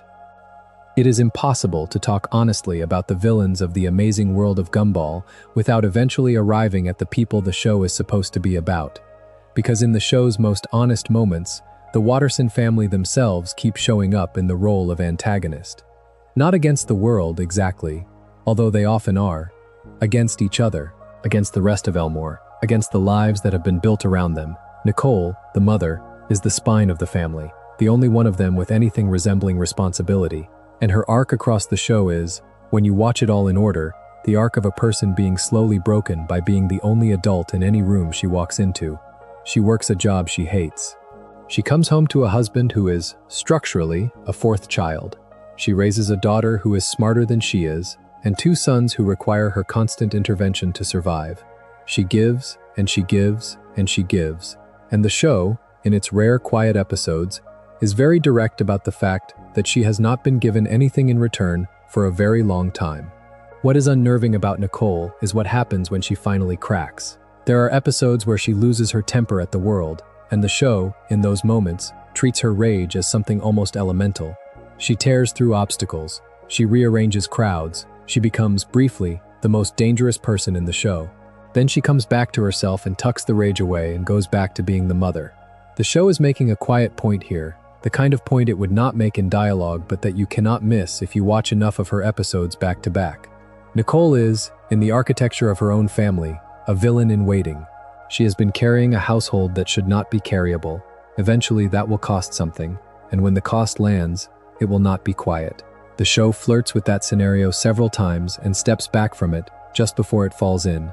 The implication does not go away. Among the truly disturbing things the Amazing World of Gumball is willing to say is that the kindest person in the family is also the most dangerous, and that the only thing keeping her on the kind side of the line is her own ongoing decision to choose them every day. That decision is not free. The show is honest about it. Richard, the father, sits opposite Nicole as her quiet opposite number, the inverse of her competence, and his villainy is the villainy of absence dressed up in the costume of affection. Richard loves his family. The show is unambiguous about this. He hugs them. He cheers for them. He cries at their small victories. He is, by temperament, one of the kindest fathers ever drawn for a cartoon. He is also, by every functional measure, a man who does not, in any real way, parent his children. He cannot hold a job for more than a few minutes of screen time before something silly disqualifies him from it. He cannot manage money. He cannot solve a household crisis. He cannot, when the kids are in genuine trouble, be the adult in the room. He is permanently a child, and his being a child has the unspoken effect of making Nicole the only adult in the house, which is the dynamic we have already named as quietly destructive to her. What the show keeps coming back to without ever quite settling it is the harder fact that the affection is real, but the affection is not enough. Loving your children, by itself, does not raise them. They also need somebody to do the work. He does not do the work, not because he is unwilling, but because he is unable, and the inability traces back through Frankie's abandonment and Granny Jojo's bitterness and the entire generational chain of damage we have already discussed. Read this way: Richard is not really a villain. He is the most thoroughly damaged person at the center of the show. His damage is the engine of nearly every problem the family faces. The bills do not get paid because of him. The kids get into trouble because of him. Nicole's exhaustion is, in large part, because of him. He, in his own way, knows this. There are moments where the show lets you see Richard understand what he is. He goes quiet. He looks down. The cheerfulness goes off his face for a half second. Then he puts it back on, because the cheerfulness is the only tool he has, and because the alternative to the cheerfulness is a despair he has been outrunning for almost his entire life. Gumball himself, the protagonist, deserves to be looked at here for what he sometimes is, which is the small daily villain of his own life. He lies. He blames Darwin for things he himself did. He talks his way out of consequences. He throws himself headfirst into bad ideas and pulls everyone he loves down with him. He is, when you stop being charmed by him, a child who has decided that the rules of his world are negotiable and that he is the one doing the negotiating. The show is not naive about this. Several of its best episodes are about Gumball being forced to look at the gap between who he wants to be and who he actually is. He is impulsive. He is selfish in small ways. He is, when threatened, willing to throw any of his relationships under the bus for short-term comfort. He is also, of course, the boy you root for, the boy whose voice carries every episode, the boy whose face the camera loves. The show is making the point that those two things, the lovable protagonist and the small ongoing villain of his own life, are not actually a contradiction. They are the same person. They are most of us. Gumball is a vivid, careful study of what it is like to be a basically good kid who is allowed to get away with things and slowly internalizes that getting away with things is a personality. What you start to feel when you sit with him long enough is the recognition that he is what most of the side characters in this show would have looked like if the camera had been pointed at them. They would have been the protagonist. They would have been forgiven again and again for small acts of cruelty because the camera would have been on their side. That is part of what makes Rob's anger at him so resonant. Gumball is not, by any honest measure, a better kid than Rob. He just has more screen time. The show knows this, and the show keeps quietly reminding you of it. Darwin, the family pet who became a family member, is the closest thing the Amazing World of Gumball has to a moral center, and even Darwin has been written, on a couple of occasions, into the role of the villain. There are episodes where he loses his patience with Gumball. There are episodes where his loyalty curdles into something more like dependence. There are episodes where the same softness that makes him lovable is shown to be a way of avoiding the harder things he probably should say to the people around him. What the show implies about how he came to be a person at all is its own strange melancholy. He was, in the show's logic, originally a fish. He lived in a bowl, he grew legs and walked out of the bowl one day, and the family accepted him as one of them. And from that point on, he has been Gumball's brother. The show keeps flirting with the older, stranger logic underneath that origin. He was, in some sense, raised by a family that bought him as a pet. The family decided when he became a person. The family could, in principle, change their minds. He carries with him, even at his happiest, a quiet awareness of the fact that he is here on what feels, at certain angles, like provisional terms. As a villain, he is barely one. He has been, in a handful of episodes, briefly cruel. He has been, in other episodes, briefly possessive. The deeper villainy he points at is not in him. It is in the situation he is in. The situation of a person whose status as a person was decided for him by people who could have decided otherwise. That is one of the strangest existential situations the show ever sets up, and it almost never names it directly. It just lets you see Darwin smiling in the background and trust that you will notice what is underneath the smile if you watch carefully enough. Aeneas, the youngest of the three children, is on the surface the most innocent of the household, and the show is, very characteristically, willing to also show you the way her brilliance has its own dark side. She is, depending on which episode you are watching, several years more intellectually developed than her age would suggest. She reads adult material. She thinks in long systems. She has, in several episodes, run rings around adult bureaucrats and authority figures by simply being smarter than they are. What is sadder than the show usually lets on is what intelligence like that costs a child. She has, by every visible sign, been operating without proper peers her entire life. There is no other child at her school who can hold a conversation with her on her level. There is no adult in her family who can. There is, often, not even a teacher who can. So she has spent years being lonely in the very specific way that a brilliant child is lonely, surrounded by people she loves, but unable to be fully known by any of them. The show plays this for jokes a lot. She gets exasperated. She rolls her eyes. She talks down to her brothers in the way a tired parent talks to a child.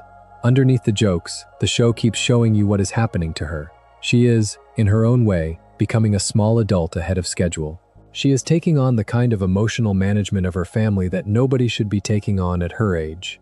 She is doing it largely because Nicole cannot do all of it, and Richard cannot do any of it, and Gumball and Darwin are, in their happy, chaotic way, half of the problem. As a villain, Anais is gentle. She rarely does anything that you could call mean. As a portrait of a child being slowly conscripted into an adult role inside her own family, she is one of the saddest figures the show has, and the kind of sadness she carries is its own small villain in her life. In the side streets of Elmore, there is a man named Larry, and Larry is one of the saddest figures the show has ever drawn. And although he is technically not a villain at all, the larger forces operating on him add up to one of the show's bleakest pictures of antagonism. Larry is a rock, not in a tough metaphorical sense. He is, by the show's literal logic, a small rounded stone with arms and legs and a face. He works at almost every business in Elmore. He runs the convenience store. He runs the supermarket. He runs the fast food place. He runs the cinema. In any given episode where the Wattersons need to wreck a small business, Larry is the man behind the counter at the small business they are wrecking. He never gets a day off. He never gets a real win. He is constantly being fired by bosses you never see, and rehired by other bosses you also never see. What the show keeps showing about Larry is that he is not, in any normal sense, a person whose life works. He is the universe's preferred punching bag. He has, by his own quiet testimony in several episodes, no real life outside of work. He has tried to have one. He has tried, repeatedly, to have a girlfriend, a hobby, a moment of peace. Every time he gets close, something happens. Usually that something has the shape of Gumball. The boys at the center of the show do not mean him any harm. They do not, in their own minds, treat him badly. They simply move through the world like cartoon characters, and Larry, who is also a cartoon character, but who has been written into the role of the straight man, has to absorb the consequences of every chaotic thing they do. He is, in this sense, a small daily reminder of the way that the protagonists of any story are, structurally, the villains of the lives of everybody who is not also a protagonist.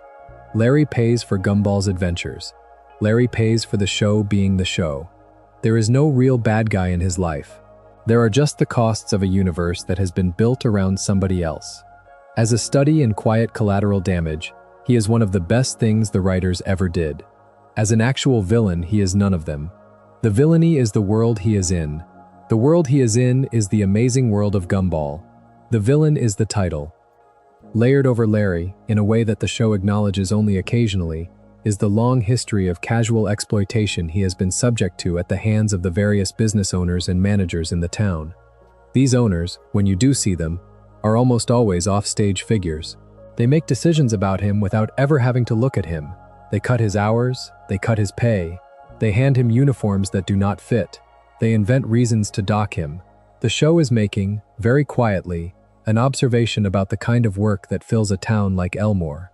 The work is not skilled, it is not respected, it is not paid in a way that a person could live on with dignity. The workers, of whom Larry is the show's most visible example, are interchangeable from the perspective of the people up the chain. None of these bosses are introduced as villains. They do not have names. They do not have arcs. They are simply the wall behind Larry, the unseen presence whose hand is in his pocket and on his shoulder at the same time. As villains, they are diffuse. They are systemic. They are the kind of villainy the show is sharper about than its bright colors might suggest. There is, underneath the comedy of Larry getting hit by another flying gag, the steady ongoing observation that the systems Larry is plugged into are not designed to let him win. He will be hit again next week. He will be hit again the week after that. He will keep showing up because what else is he going to do? He will keep losing his small attempts at a life because the people writing his shifts do not care whether he has one. Larry is a stone, and the world has decided to keep tossing him around. The villains here are the casual, unfeeling structures that make a town like Elmore possible. They are also, of course, the kind of villains that the world outside the show happens to share. Banana Joe's father, while we are on the subject of fathers in this show, is worth lingering on a moment longer, because his particular brand of villainy is one of the more uncomfortable ones in the lineup. He is, on the surface, a goofy banana-shaped man who delivers the kind of bad jokes that the rest of his family politely tolerates. What the show keeps gently implying, in his quieter episodes, is that his goofiness is partly a survival behavior. He has, by the show's suggestion, been struggling for a long time with his mental health. He has bad days, he has worse days. He keeps the family together with the only tool he has, which is humor. And the humor is a way of preventing himself from sitting still long enough to feel what is underneath. The show treats this gently. It does not, in the way some shows might, make him a punchline for it. It also does not pretend he is in good shape. He is one of several adults in this show who are, by any reasonable measure, going through something the show is not going to fully name out loud, and his son Joe is being raised by him.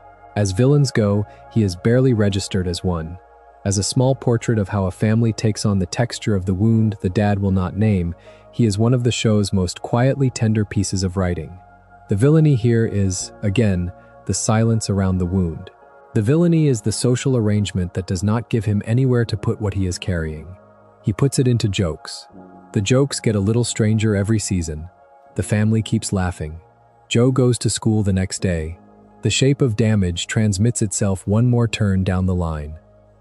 Among the smaller-scale villains the show keeps making space for is Mr. Yoshida, the husband of Felicity Parham and the father of Masami, who is also a sentient cloud in a designer suit and who is, in his way, just as damaging as his wife. He is the corporate magnate of Elmore in the show's logic, the man at the top of an enormous rainmaking company, and he is, by every measure that should count, never present in his daughter's life.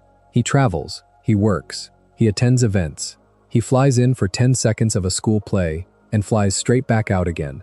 He believes, in the casual way that very wealthy fathers in stories like these often believe, that the money he provides is a substitute for the time he does not. The unsettling truth about him is that the structure of his life makes Felicity's behavior worse. She would not be the storm she is, the show implies, if he were there. She storms because she is alone. She thunders because nobody is in the room to ground her. She rules her daughter with weather because the husband who should be co-ruling with her has decided that being the breadwinner exempts him from being a partner. The villainy here is shared between the two of them, but the show is careful to distribute it correctly.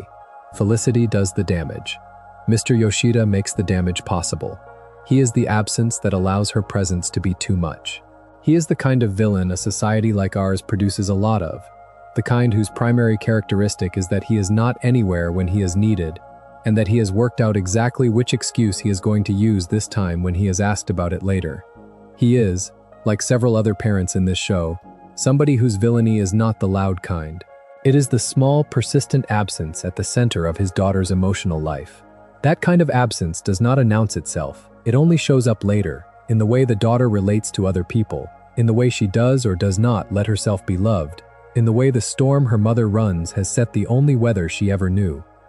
Then there is Tobias, the floppy-haired classmate whose own family situation is one of the show's smaller running studies in dysfunction, and whose father, Harold Wilson, is the kind of suburban dad whose particular failure mode is one we should look at clearly. Harold is, in the show's design, a brightly colored man with a fixed, wide smile, the kind of dad who would absolutely run for a position on the Parent-Teacher Association just to put it on his social media. He is performative. He is desperate to be seen as a good father. He is also, when no one is looking, exhausted by his own children and quietly resentful of the demands of his own family. The performance is the villainy. He has confused the act of being a good dad for the actual being of one, and the cost of that confusion is paid in small ways by his kids, who can sense the difference between an act and a real thing even before they have words for it.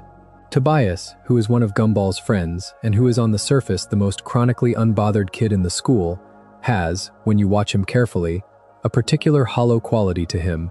He has been raised by a dad whose love is always partly an audience-facing performance.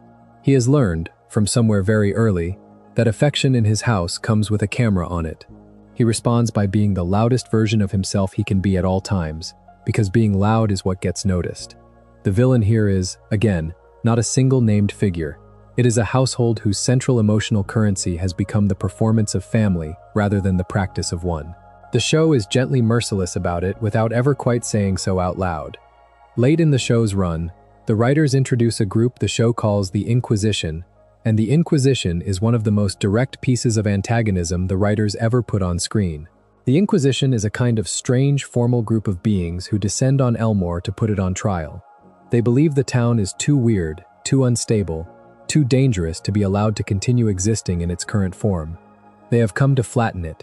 They have come to standardize it. They have come to take the messy, mixed-media reality of Elmore, which is, by the show's own logic, a town made of clay and pixels and traditional animation and live-action footage and crayon drawings all happening at once, and turn it into something cleaner, something more marketable, something that will not embarrass anyone in front of the executives. What is so pointed about the Inquisition is what they represent.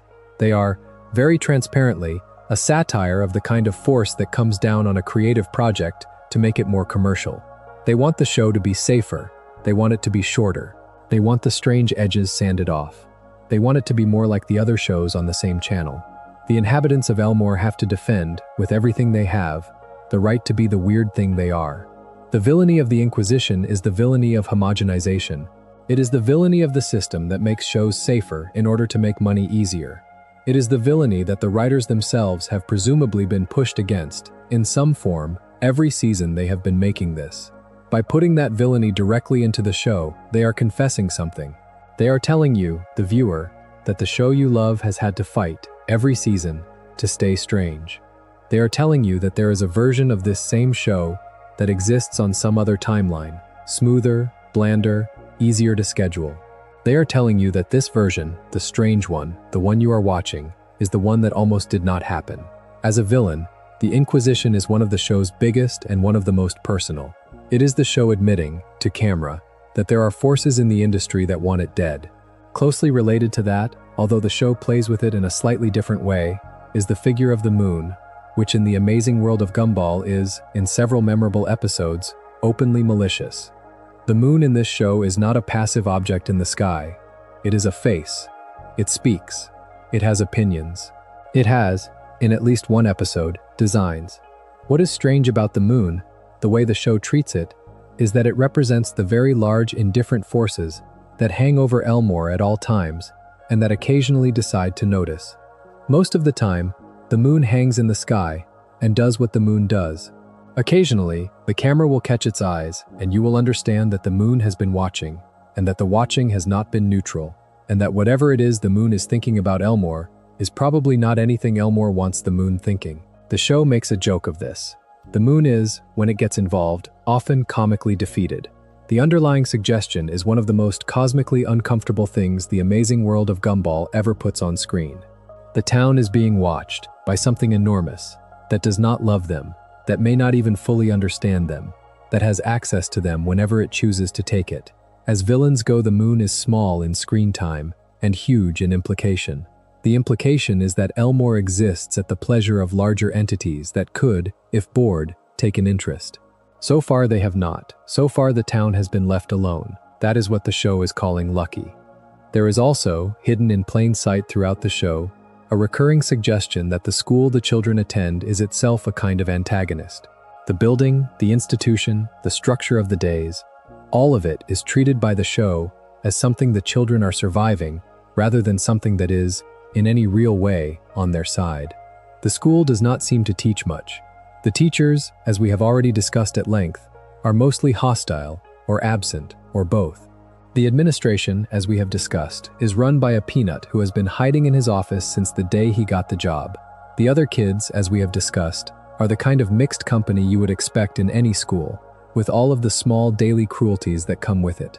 Underneath all of it is the building itself, which the show often draws as something architectural that should not be possible. A building whose hallways stretch in ways they should not stretch, whose rooms sometimes contain things rooms should not contain, whose basement is, more than once, played as the source of low-frequency horror. The quietly grinding truth about Elmore Junior High as a villain is that it is the place these children are required to be for most of their waking hours, and the show is not pretending the place is good for them. It is, at best, neutral. At worst, it is the source of half the trauma any of these kids will end up carrying as adults. The school as a villain is, of course, the most universal of them. Every kid who has ever sat in a desk has spent some part of their childhood understanding, with the part of them that does not have words yet, that the building they are in is not really designed for them. The Amazing World of Gumball just makes that legible by drawing the building with crooked corners and giving its teachers fangs. Among the strangest entries in the show's catalog of villains is the way the show portrays its own future as a threat. There are episodes where Gumball is given a glimpse of what he might grow up to be, and the glimpses are, almost without exception, bleak. He becomes a man who has not made anything of himself, He becomes a man who has lost the people he loves.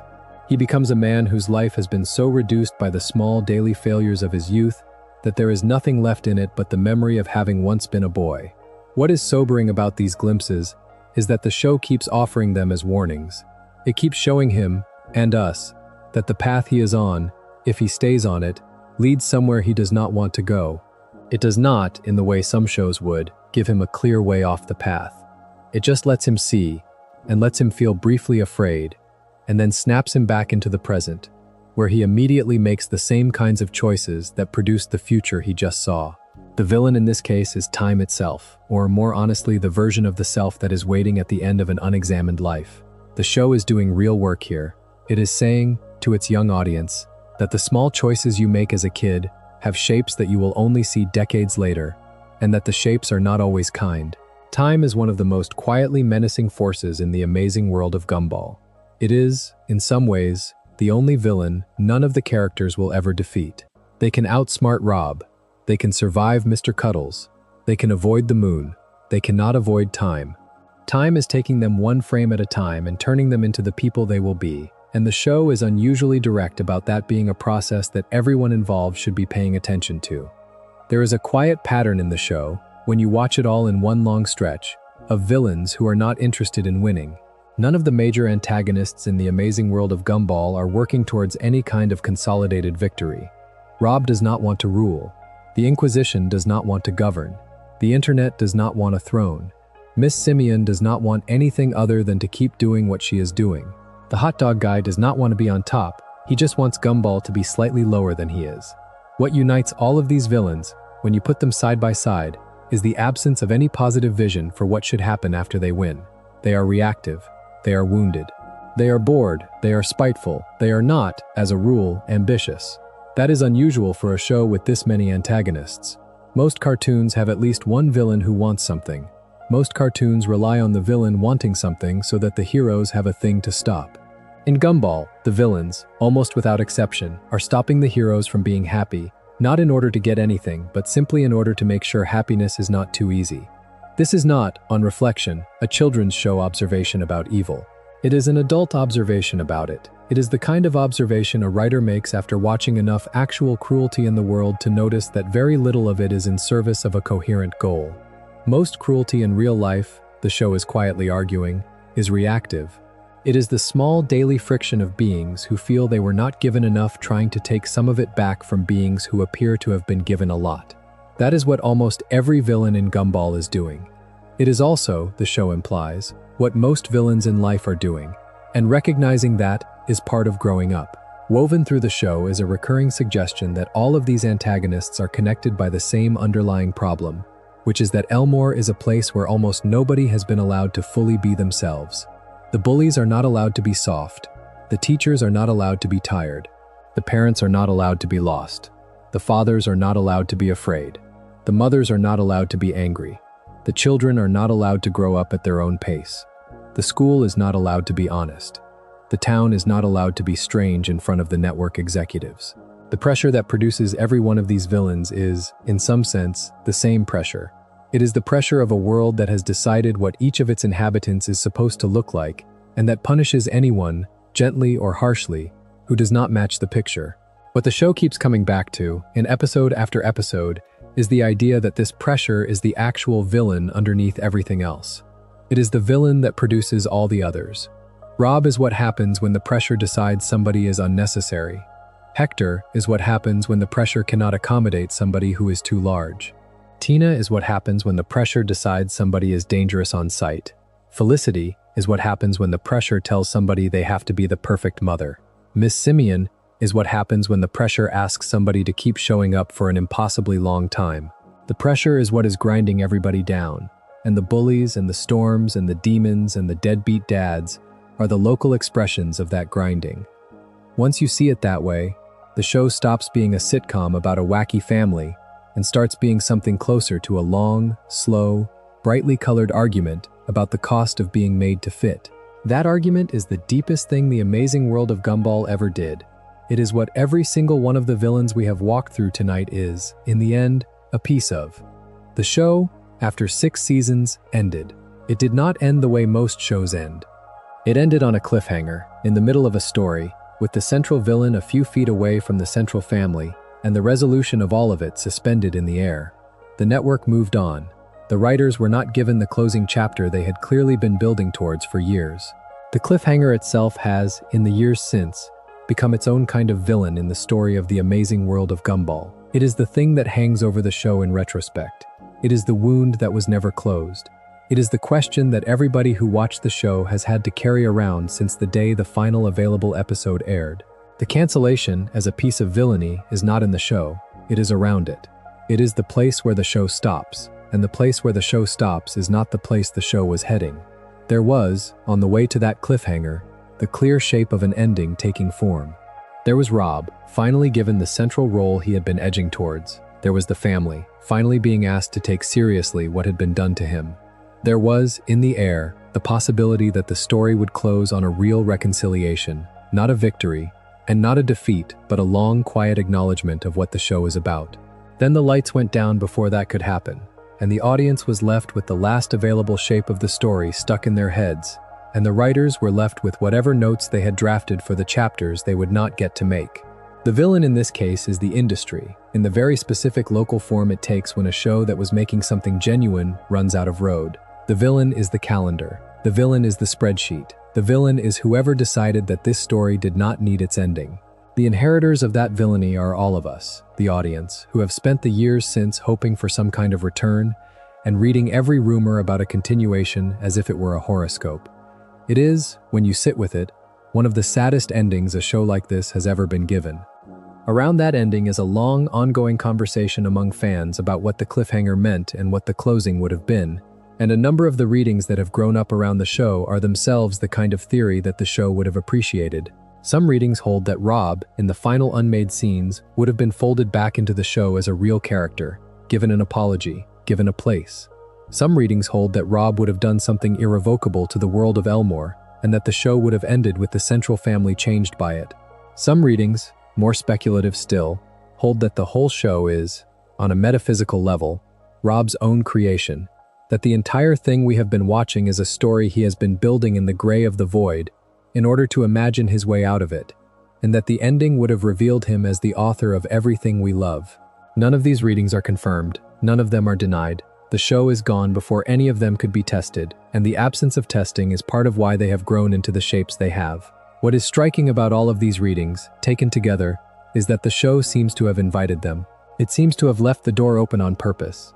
It seems to have built, across its 6 seasons, a story that could end in any of these ways, and to have trusted its audience to spend the years after it ended thinking through the possibilities. That is, on reflection, a generous gift to leave behind. It is also, on reflection, a slightly cruel one. The viewer has to do the work the writers were not allowed to. The viewer has to hold the story open. The viewer has to imagine, every time they go back to one of the older episodes, what the ending would have been, and live with the small private fact that they will never be sure. That uncertainty is the last villain in the show, in a way, and it is the only one that does not live in Elmore. It lives in the rooms where the show is rewatched, late at night, by tired people who once cared about a small blue cat and his small orange brother, and would still like to know how their story closed. Going further back into the show, woven into the fabric of almost every episode, is a recurring small character who is almost never the focus, and who is, when you sit with him, a very specific kind of background tragedy. He is Marvin Finkelheimer, a small old man who pops up in scenes that do not need him, often delivering a line, often being knocked over by something, often disappearing again, before the camera has even finished landing on him. He is, in the show's casual treatment of him, the kind of old neighbor everybody in Elmore knows, and nobody really thinks about. What is quietly painful about him is what the show occasionally lets slip about his interior life. He is, in his quieter scenes, deeply lonely. He has outlived the people he loved. He has no real connection to the daily life of the town. He attends events that nobody invited him to. He sits in the background of conversations that are not addressed to him. He is, in a sense, already a kind of ghost, walking the edges of a town that does not really see him. As a villain, he is not one. As a portrait of what becomes of a person when the systems around them have decided they are no longer the audience for anything, he is one of the show's most patient and most painful entries. The villain here is the broader social arrangement. the same villain we have seen behind so many of the other figures on this list. It is the slow, ongoing decision of communities to write off their oldest members. It is the small, quiet violence of leaving somebody to be the punchline of an episode they should have been the center of. Marvin Finkelheimer is, on the surface, a gag. Underneath the gag, he is one of the loneliest people in Elmore, and the show, when it lets you see him alone, is very honest about how that loneliness reads.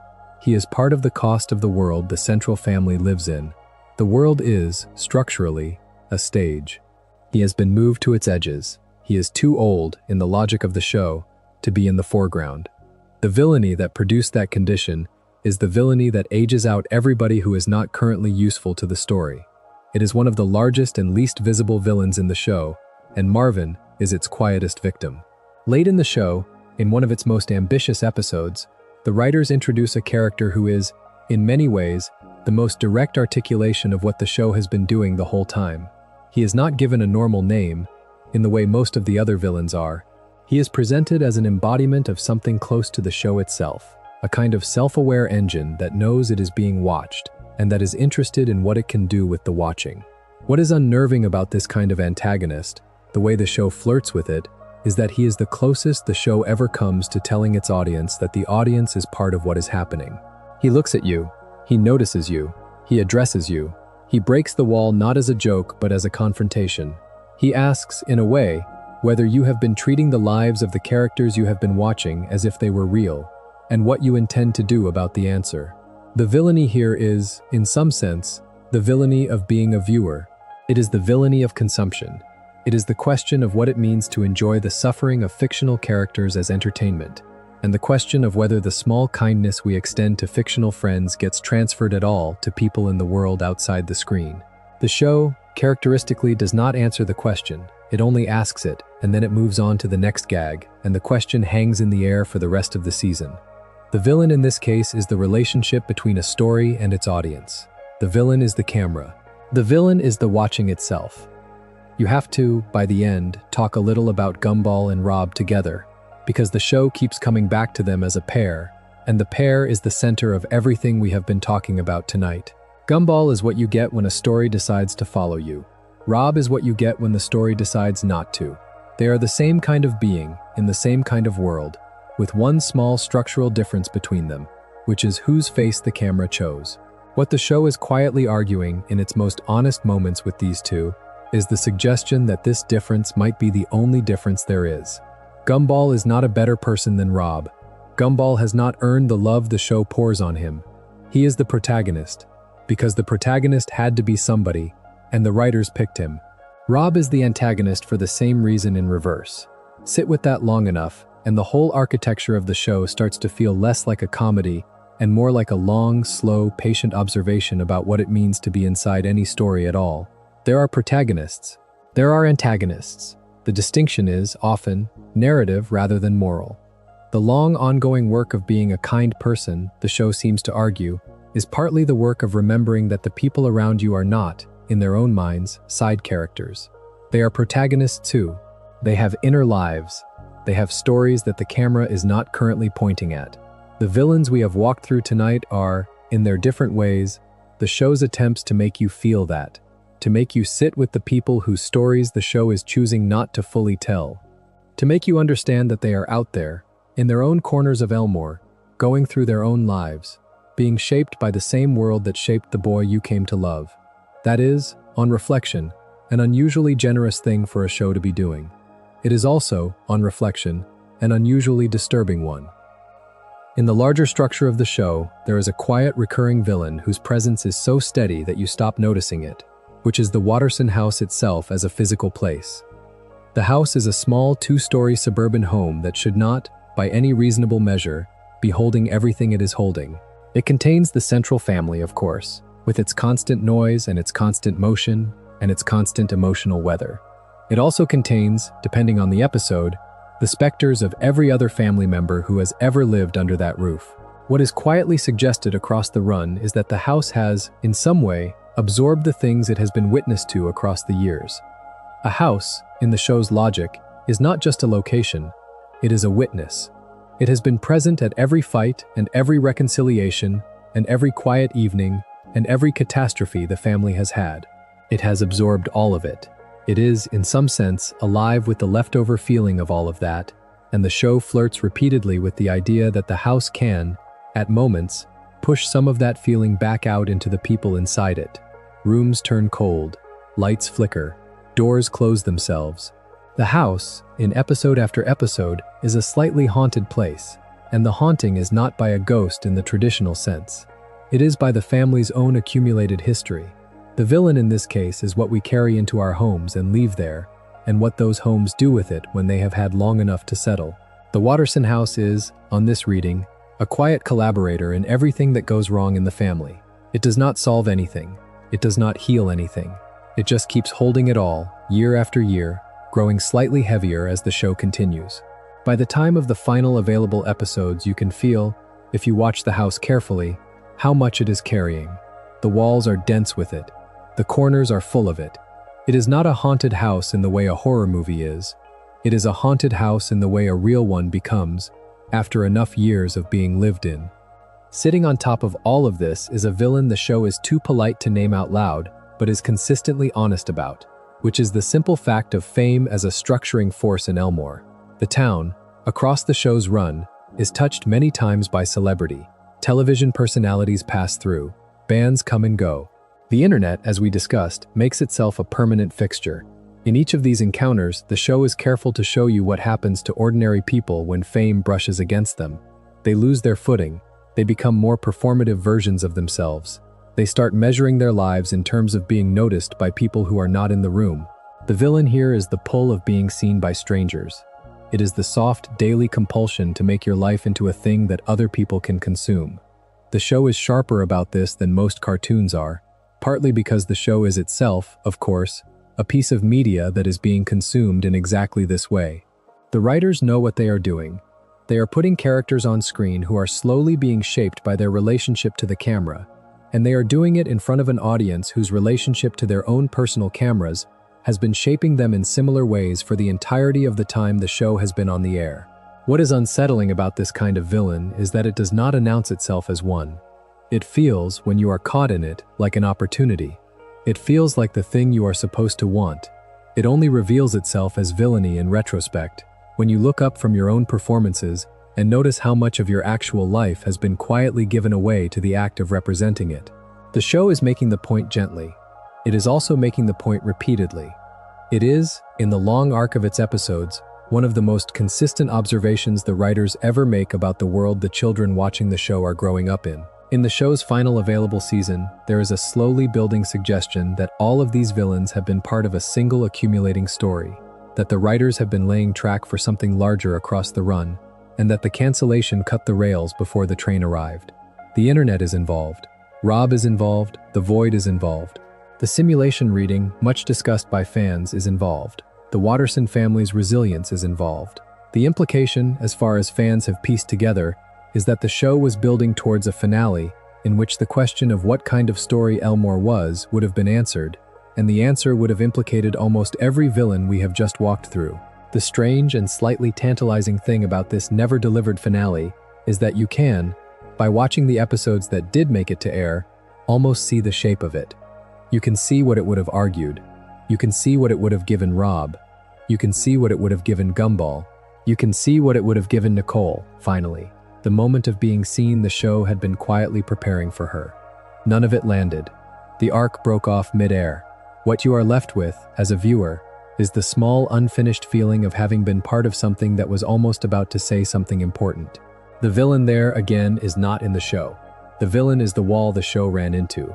The villain is the broader fact that some stories do not get to finish, no matter how careful their writers have been, because the systems they are inside of were not built to honor them.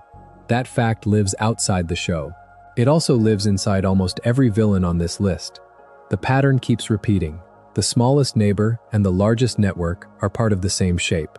That is, in the end, the deepest unsettling truth, the amazing world of Gumball, ever quietly drew across its years on the air.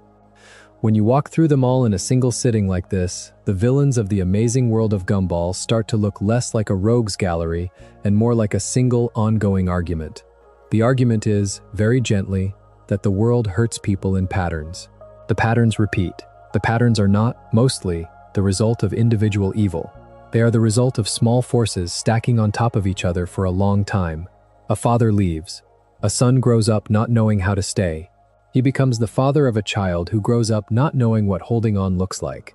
A school sets up a system that does not really see the kids inside it. The kids inside it learn to expect not to be seen, and they grow up into adults who do not see the next round of kids. A town allows a being to live alone in a gray wasteland for too long, and the being comes back changed. A network looks at a show and asks it to be smaller, and the show, in fighting that request, gives shape to a villain who is, in some sense, the request itself. The argument the show is making is that the villains of any life are mostly the slow consequences of choices that were made before that life began, and that the way to be a decent person is, at minimum, to notice that and try to break some of the cycles you have been handed. None of the villains in this show actually break their cycles. They all keep being what they are. The hope, such as it is in the protagonists, who are, in their small daily way, occasionally able to see what is happening and make a slightly different choice. They do not always make the better one. They are children. They are scared. They are tired. The show is rooting for the choice to be made, and the choice, when it lands, is what we love about the show. It is what we keep coming back for. The villains are the texture of the world. The choices the kids make against the villains are why the world is worth living in. One last thing to say before we close out, about the way this show treated its own ending, and about what it asks of you, the viewer, in the years since it left. The Amazing World of Gumball, like a number of shows that ended without a true finale, has continued to live in the imaginations of the people who watched it. Fans have written endings. Fans have drawn endings. Fans have made theories and timelines and arguments about what each character would have done if the writers had been allowed to finish. The show is, in this strange afterlife, more alive than a lot of finished shows are. People are still arguing about it.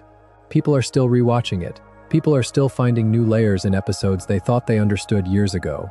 What is gently strange about this, if you want to call it that, is that this is the closest the show came to actually breaking the fourth wall in earnest. The show is, in its absence, asking its audience to be the writers. It is asking you to hold the story in your head. It is asking you to sit with the open ending and to try to understand, in your own time, what it would have meant. That is, in its way, the kindest villain on this list. It is the villain that asks something of you. It does not ask you to fight it. It asks you to keep thinking. It asks you to be the kind of person who notices, in the world outside the show, the same patterns the show was trying to draw your attention to inside it. The bullies who were never just bullies. The teachers who were never just teachers. The parents who were never just parents. The neighbors who were never just neighbors. The strange beings whose strangeness was a kind of telling. The patterns repeat. The patterns are everywhere. The show has gone quiet. The patterns have not. The longer you sit with the show after it has ended, the more clearly you start to hear them. Before we drift further towards the close, there is one more category of antagonist worth naming, and that is the category of objects in this show that have, across its run, become quietly hostile to the family they belong to. A house full of long-lived objects, in the show's logic, is a house full of small, dormant villains. The television, in several episodes, is more than a television. It is a portal. It is a teacher. It is a thing the children have been letting into their heads for years without ever fully understanding what they are letting in. The phone, in several episodes, becomes a device that is no longer fully on the side of the person holding it. The car, in several episodes, develops moods. The refrigerator, in one strange episode, becomes something close to a witness with opinions about the way the family treats each other. The thing the show implies about these objects is that they should be treated with the same logic that produces Mr. Cuddles. They have been in the house a long time. They have absorbed a lot. They are, in their own way, alive in the same sense that the house is alive. They have, occasionally, decided to act on what they have absorbed. The show plays this for warmth as often as it plays it for horror. The car helps the family in a pinch. The phone tries, in its own way, to look after the children. The television, when it is on the side of the family, can be a friend. The underlying suggestion is the same as the suggestion behind Mr. Cuddles and the Daisy doll. The things we live with are not neutral. They have shapes. They have weight. They have, the show implies, some kind of attention. They have been giving us that attention for the entire time we have been giving them ours. The villainy here is small and ambient. It is the slow softening of the line between the people in a household and the things that live with them, And the show is, in its way, asking the children watching to be a little more careful about that line than the adults around them are. Behind all of this, of course, are the show's own writers, who have been the most important and the least directly visible villains of all. The writers have, after all, been the ones designing every one of the figures on this list. They built Rob to be what he is. They built Mr. Cuddles to be what he is. They built Hector and Bobert and the Internet and the Inquisition and the Void itself. They made the choice, episode after episode, to make a children's cartoon that thought this hard about what it means to be a person inside a story and what it costs to be a side character in someone else's. The unavoidable thing about the writers is that they had to be doing this on purpose. None of the patterns we have walked through tonight are accidents. They are the slow, patient work of a writer's room that knew exactly what kind of show they were making and was, season after season, refusing to make it any other way. They put the cruelty in. They put the loneliness in. They put the strange existential horror in. They did it because they trusted their audience to be able to hold it. They are the closest thing the show has to a benevolent villain. The people whose decisions cause all the small daily pain we have just walked through, and who are also, simultaneously, the people whose decisions cause everything we love about the show. The villain in this sense is the act of writing itself. It is the act of pointing a camera. It is the act of deciding whose face you will follow and whose face you will leave in the background. The writers have been doing those acts for years. They have been, in some sense, the prime movers of every other villain on this list. They have also, of course, been the prime movers of every kindness in the show. The two come together. They are not really separable. That is the deepest thing the show has to say about being a person who tells stories about other people, and it is a thing the show says quietly, in episode after episode, without ever asking you to thank them for it. One final and quiet figure to address, before the night closes, is you, the person watching the show, the person who has built into your own life a long, ongoing relationship with these characters. You are, in the show's logic, one of the villains too, not in a cruel sense, in a structural one. The show is, by being a show, asking you to participate in the small daily decision about which faces deserve to be in the foreground. The faces you remember are the faces the show has made you remember. The faces you have forgotten are the faces the show has decided you do not need to think about. The pattern of attention you have built across your time watching is, in a small way, a vote about how stories should be told and which lives should matter. What the show is trusting you to notice, eventually, is that the patterns of attention you have practiced inside the show have, over the years, almost certainly leaked out of it. You have a slightly more developed instinct, now, for the small daily villains in the world around you. You have a slightly more developed instinct, now, for the kinds of cruelty that hide behind smiles and behind office doors and behind the ordinary surfaces of suburban life. You have learned to read those signs from a cartoon. That is, in its own way, a kind of education, and it is the kind that good shows always provide whether their audiences notice the lesson or not. You are not really a villain. You are the receiver of the show's argument. You are the place the argument is finally landing. The show has done the work of pointing the camera. The work of taking what the camera has shown you and doing something with it outside of the show is, in the end, the only work the show was ever really asking you to do. Before we land, it is worth lingering on one specific moment in the back half of the show, because it crystallizes everything we have been saying. There is, in one of the later episodes, a scene in which Rob and Gumball are sitting more or less side by side, almost like friends, almost like brothers, because in some sense they are both. The scene is calm, the animation is restrained, the voices are quiet. Rob says, in essence, that he does not really hate Gumball. He says that he understands that Gumball did not choose to be the protagonist any more than Rob chose to be a discarded background character. He says that the two of them are, in a strange way, both being run by the same hand. Then he says he is going to keep being the villain anyway, because the role is the only thing he was given, and walking away from it would leave him with nothing at all. What that scene lands, when you let it land, is one of the most adult things any cartoon has ever quietly placed in front of a young audience. Rob is telling Gumball that he understands his own situation completely, and that he is going to continue acting it out, not because he is unaware of the alternative, but because he cannot afford to live in the alternative. He has shaped himself around being the antagonist. He has built an identity around the loss. Letting it go would be a kind of death. So he is going to keep being what he is, even knowing that what he is partly a function of bad luck and the camera's preferences. because the alternative is a self he does not know how to be. That is not a children's show beat. That is the kind of insight a person makes their peace with somewhere in middle age, if they are lucky.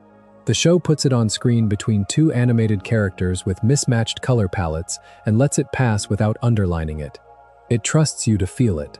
You do feel it, in the right moment, in the right room, late enough at night, and once you have felt it, you cannot watch the show the same way again. Around that moment is a recurring suggestion that the rest of the villains in this show are doing some version of the same thing.